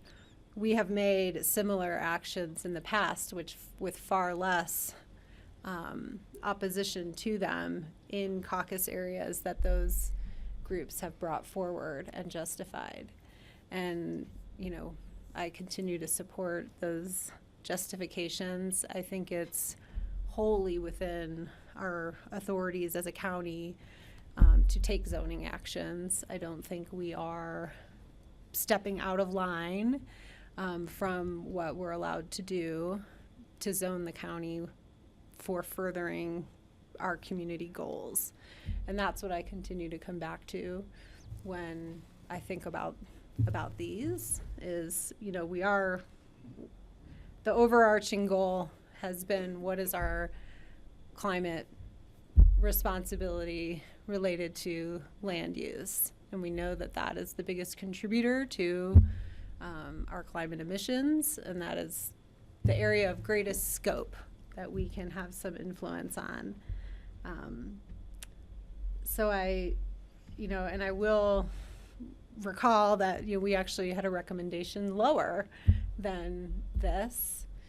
We have a long-standing practice of having a maximum cap, and the reasons for having, you know, the current maximum cap don't change that, you know, that, or the justifications for having a maximum cap don't change as we endeavor to lower the cap for other community reasons. You know, we know better, and so we should do better. And I think just as we've justified a cap in the past, we can feel that it's within our bounds to do it moving forward. So, you know, again, I've maintained that, you know, a TDR, like when a TDR has been landed and used, it's been landed and used. The purpose of that TDR has been fulfilled. We have honored our commitments in creating that opportunity for property owners. And, you know, I don't think we need to compromise our goals for climate action to further extend more rights to people when the rights under which they were anticipating to operate have already been upheld by us, is how I think about this conversation. And so I am very comfortable moving these forward as we've discussed at 5 or 6 meetings now. Thank you, Kelly. Thank you. Steve? So I agree with you, Kelly, on that in certain neighborhood caucus areas, which are shown here, the master plans were developed and agreed upon that maximum house size is what they want in their neighborhoods. In terms of the leftover TDRs, I would like to, I brought it up. I think that we should revisit that where with the possibility that, and it probably would be on a case-by-case basis on what their approval was, that there might be a possibility they could sell that into the urban growth boundary, for instance, to someone who wants to build add on to their house in the urban growth boundary. Not in that.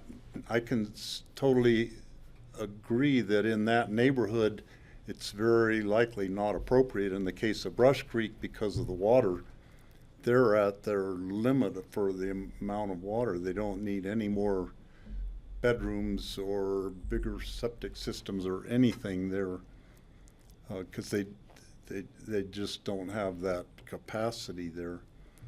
So I just ask that we keep that issue, that we could discuss it sometime in the future when code amendments are being looked at in relation, and I would put it in relationship with fractional TDRs, because each of these would be a fractional TDR, not a 500 square feet that's proposed, but it's these odd amounts of square footage that maybe people could sell them to someone else in an area where a little bigger house size is allowed, up to 9250. I remain So open to that. I'm okay with passing these overlay districts today in each of these neighborhood caucus areas. Patty, did you want to? I'm good. Okay. So Kelly, you wanted me to read these today. Oh, next year. Hang on, No. hang on. I haven't spoken yet. I also want to pass this. I think it's really exciting that we're passing it, and I really want to congratulate the Growth Committee again on looking at these issues so carefully and so deeply and making really intelligent proposals to us. I do think the idea of a fractional TDR for unused TDRs is a possibility that we could look at when we talk more about TDRs, I think. I know, I saw your face when that first came up. They sure did. But I do think it is a possibility. I don't want to close the door on that, but I do want to close the door on these because it's really exciting and it's what we've been working for. And I appreciate the comments made by the public, and I'm ready to hear emotions. And can I just I'd like to just offer another comment that, our caucuses, I think, are a very important and often underutilized opportunity to engage. Not all of this came out of caucus processes, but some of it did. And that is not limited to the voters of Pickens County. Any property owner can engage in those, and I encourage people to. Especially when it came to the settings of, of house size. That was debated, I know, at length in caucus areas, and that's what we're supporting, is what those neighbors wanted in their neighborhoods. Right. Yeah. And I also, I will make comment, I also agree that even though for years I fought fractional TDRs because of staff's ability to keep track of it, but I think staff is now hopefully coming up with a way to do so if need be, and as long as the board keeps it simple. And it will, Hopefully. it will keep it in the private sector and Oh, yeah. result in money, but it will not result in increased square footage. So I think that is a reasonable suggestion, Steve. And it could be, for people that have already purchased TDRs that don't have the ability to use that remaining, whatever amount of square Right. footage, there may be a way to allow them the ability to market. But that's a whole nother discussion that Yeah. I know we'll be having sooner than later, hopefully. Okay, go. So I will make the motions today so Kelly can rest. I move so to ready. approve the ordinance rezoning all lands within the Brush Creek Master Plan area to the Brush Creek Master Plan Overlay Zone District BC dash Zero. zero. I I'll guess that second. is. Oh, Oh, dash O. yeah. Oh, for overlay. Okay, all those in favor, please say aye. Did Aye. you close the Aye. public hearing too, by the way? We've had the public hearing. I'll close the public hearing now. Okay, I move to approve the ordinance rezoning all lands within the Emma Master Plan area to the Emma Master Plan Area Overlay Zone District E-O. I'll second. All those in favor, please say aye. Aye. Aye. Aye.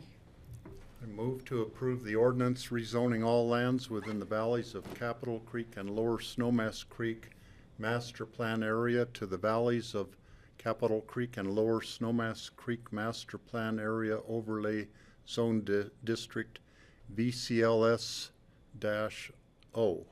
I'll second. All those in favor? Aye. Aye. I move to approve the ordinance rezoning all lands within the Basalt Urban Growth Boundary to the Basalt Urban Growth Boundary Overlay Zone District, BUGB-O, Bugbo. also known as Bugbo. It's my I'll favorite. second. All those in favor? Aye. Aye. Aye. And finally, I move to approve the ordinance adopting the Picken County Final Maximum Zoning Overlay. Floor Second. area overlay. Yeah. All those in favor? Aye. Aye. Yay. Thank you. Thank you. Thank you to all the public and to you three gentlemen that, so when are we gonna see you next? Next meeting is January 10th. When we come back to the BTUs, they'll be back. However, I have to say that I ran on reducing house size when I was running for commissioner, so I'm particularly thrilled with this. Great. Congratulations, Francie. Okay, Now, the no action needed, right, Suzanne? now we're going to get caught up on the TDR program annual update, which was, Suzanne, an incredible report. I was Thank you for really that. off today. Silly Thanks, me. guys. Bye, guys. My poor dog, I should have taken Merry him to. Christmas. Merry Merry Christmas. Happy holidays. Happy New Year. Yeah. Feel free to have a Christmas cookie. Or two. Only one? You can take it, you can take There aren't that many left. Thanks, Francie. My annual trip to visit you to come up with, show you all our TDR numbers. As Patty said, there is no action taken on this. It's really just informational. It is a great information piece we put on the website for people to, dig into. I did put some of the graphics up. Mary Lackner is always very helpful with GIS and adding some bling to our memos and just the numbers. So again, just to, I guess, quickly go through some of the numbers. The total number of TDRs issued to date is 416. Actually, it's 417 as of today. I had one that had been requested and was finally ready to issue today, so that doesn't show up in the tally, but one more for a rural remote property, just since I think everybody's always interested. But so there those 120 remain to be used. 296 have been extinguished. Not sure why. Nothing's moving. Oh, maybe I have to go here. No. Oh, sorry. There we go. I will note, Good. it doesn't say when you say Oh, good. I'm so glad. I know it's you get a little distracted watching that go. It is on distracted, and That's I'm how I watch television. But it's good. But Because it's my like you have to brother-in-law get can't used to hear, it. It's so. something moving up there. I find myself reading instead of Again, this watching. is out of the report. This breaks down, where the TDRs are coming from.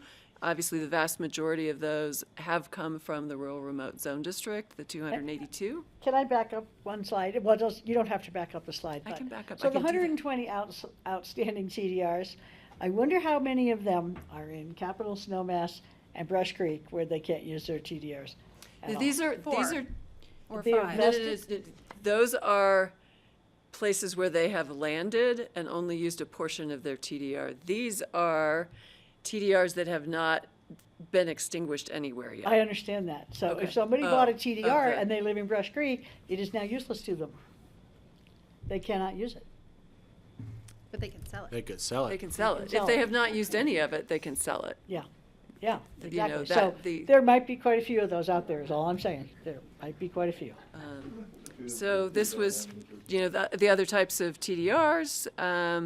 This just shows you over time, numbers of certificates issued and extinguished. Again, all of this is in the report in number form as well, but the graphics are more fun. Definitely. And, oh, no, I got an error. Oh, no, it doesn't like anything. Oh, maybe it doesn't like the maps. Oh, that's too bad, because those are the fun part. Huh. Oh, well. Well, I looked your, at the maps pretty your closely. packet has, you know, again, the nice map. Sorry, who knows what I did. But the maps that show, you know, graphically the areas where TDRs have been created and landed, so sending sites, receiving sites. It also shows you the rural remote sites that have been developed. So those are, you know, areas that will not be TDR sending sites. And then the third map is Yeah, the, those are really cool maps. the approved and not developed receiver sites. So ones where, the first map is showing where things have been extinguished. This shows where approvals have been granted, but they haven't actually utilized that yet. So, again, going through a few of the data points. Most recent TDR sale at the beginning of December was $1 million. So we saw the height of the market in 2022 at 2.1. So there has been a reduction, but clearly not down to, you know, sort of the level we saw for many years, which was in kind of the low 200s. Let's see what else we have. I think it's always nice to point out the acreage that have been deed restricted as the result of the extinguishment of development rights, and that is 9,571 acres. So again, that's, you know, I think is a good point to show of what this is accomplishing in the areas where we, you know, wanted to encourage people not to develop. Does anyone know how much has open space? I'm just thinking The total acreage, Yeah. I do not Probably off on the there. top I think of my it's- head. Actually, I think it might be a similar number. I thought it was like 16 or something. 6? I don't know. Anyway, don't need to hold up. I Let's could see grab what it I off can their find out. website, but. That's Cindy's legacy in part, ones. the 9,000 acres. Yes, exactly, from that initial creation of the rural remote zone district. So otherwise, I'm happy to answer questions anybody has. Obviously, there's just kind of a lot of numbers and data points. I do know that, right, the public is always appreciative of this information. And I guess to just say, we always also publish monthly, we publish the update to our TDR certificate list, which ones have been extinguished, you know, how much they've been sold for, all of that information. That is updated monthly. This report, pulling it all together, we just do once a year. It was really a great report. Put a lot of questions to It was rest. great information. Yeah, really well done. Thank you. 22,000 acres Did you? With both or just open space? total. Open space, conservation easements, and fee simple. And what? Fee simple. Awesome. Okay. Any questions? I wish I'd bought one when they were $130,000. Don't we all? Me too. Thank you. That's it. Yeah, it was great. So Thank you Thank so you. I much. do have one question. There's the different TDRs issued by type. Mike, Steve. There's the different TDRs issued by type on page 315 of our packet. So there's TR1. I'm wondering if any of these, if all of these are still valid ways, or I can't remember right now if we have eliminated any. At this point, ways. no, all of those are still valid They're all ways still to valid create methods for. create a TDR, And yes. we are considering changing that, but that's something, I mean, possibly eliminating some of these as possible ways to get TDRs is something being considered. Yeah, there was some along cons- with the recommendations from the Exactly. growth committee. Exactly, yes. Okay. Thank you so much. Thank you. Yeah, You're thanks. Great. Okay. Makes Still it think look the so state should do a easy. statewide program where you preserve, productive ag land in exchange for housing density in urban areas. Even Using a if, as TDR. according to the Aspen Times, all those ranchers on those properties are losing money. That would be a way for $100 a them, cow. that would be a way for them to right. monetize their properties That's right. and continue to keep the water That's right. on their properties. All right, it's time for open discussion. I have one. I don't know if John has one. None for me. Happy holidays. I have one related to Merry John. Christmas, Suzanne. Merry Christmas, Suzanne. Go ahead, Patty. Mine's really easy. Actually, Charlotte passed this on. We looked at dates for retreat. February 6th was one of them. Right now, on February 6th, we have scheduled our employee evaluations for John P. and John E. We can move those. Yeah. I figured you guys didn't need to be there, so. We could do that. So I just want to let you guys know that I told Charlotte I would bring it up, see if you guys want to move it, if that date works for our retreat. Move their evaluations. Or if we could do that an hour in the morning and then start the retreat or something like that. So, Well, don't stress me all out before the retreat. That's Yeah, I think you should be quaking in your boots, But, John. We can leave it up to the board. I haven't talked to John about it, but we tend to be pretty flexible on those. Except for, it got changed once already because, you guys might not know this, it was between, oh my God, I'm so sorry. I can picture her, she's standing right in Melissa? front of me. Yes, it was between Melissa and me that one of the days she initially set, she couldn't do, so she changed it to that, so we'll see. It'll work. We'll make it just let work. Charlotte know we'll work something out around the 6th. Yeah. Yeah. Okay.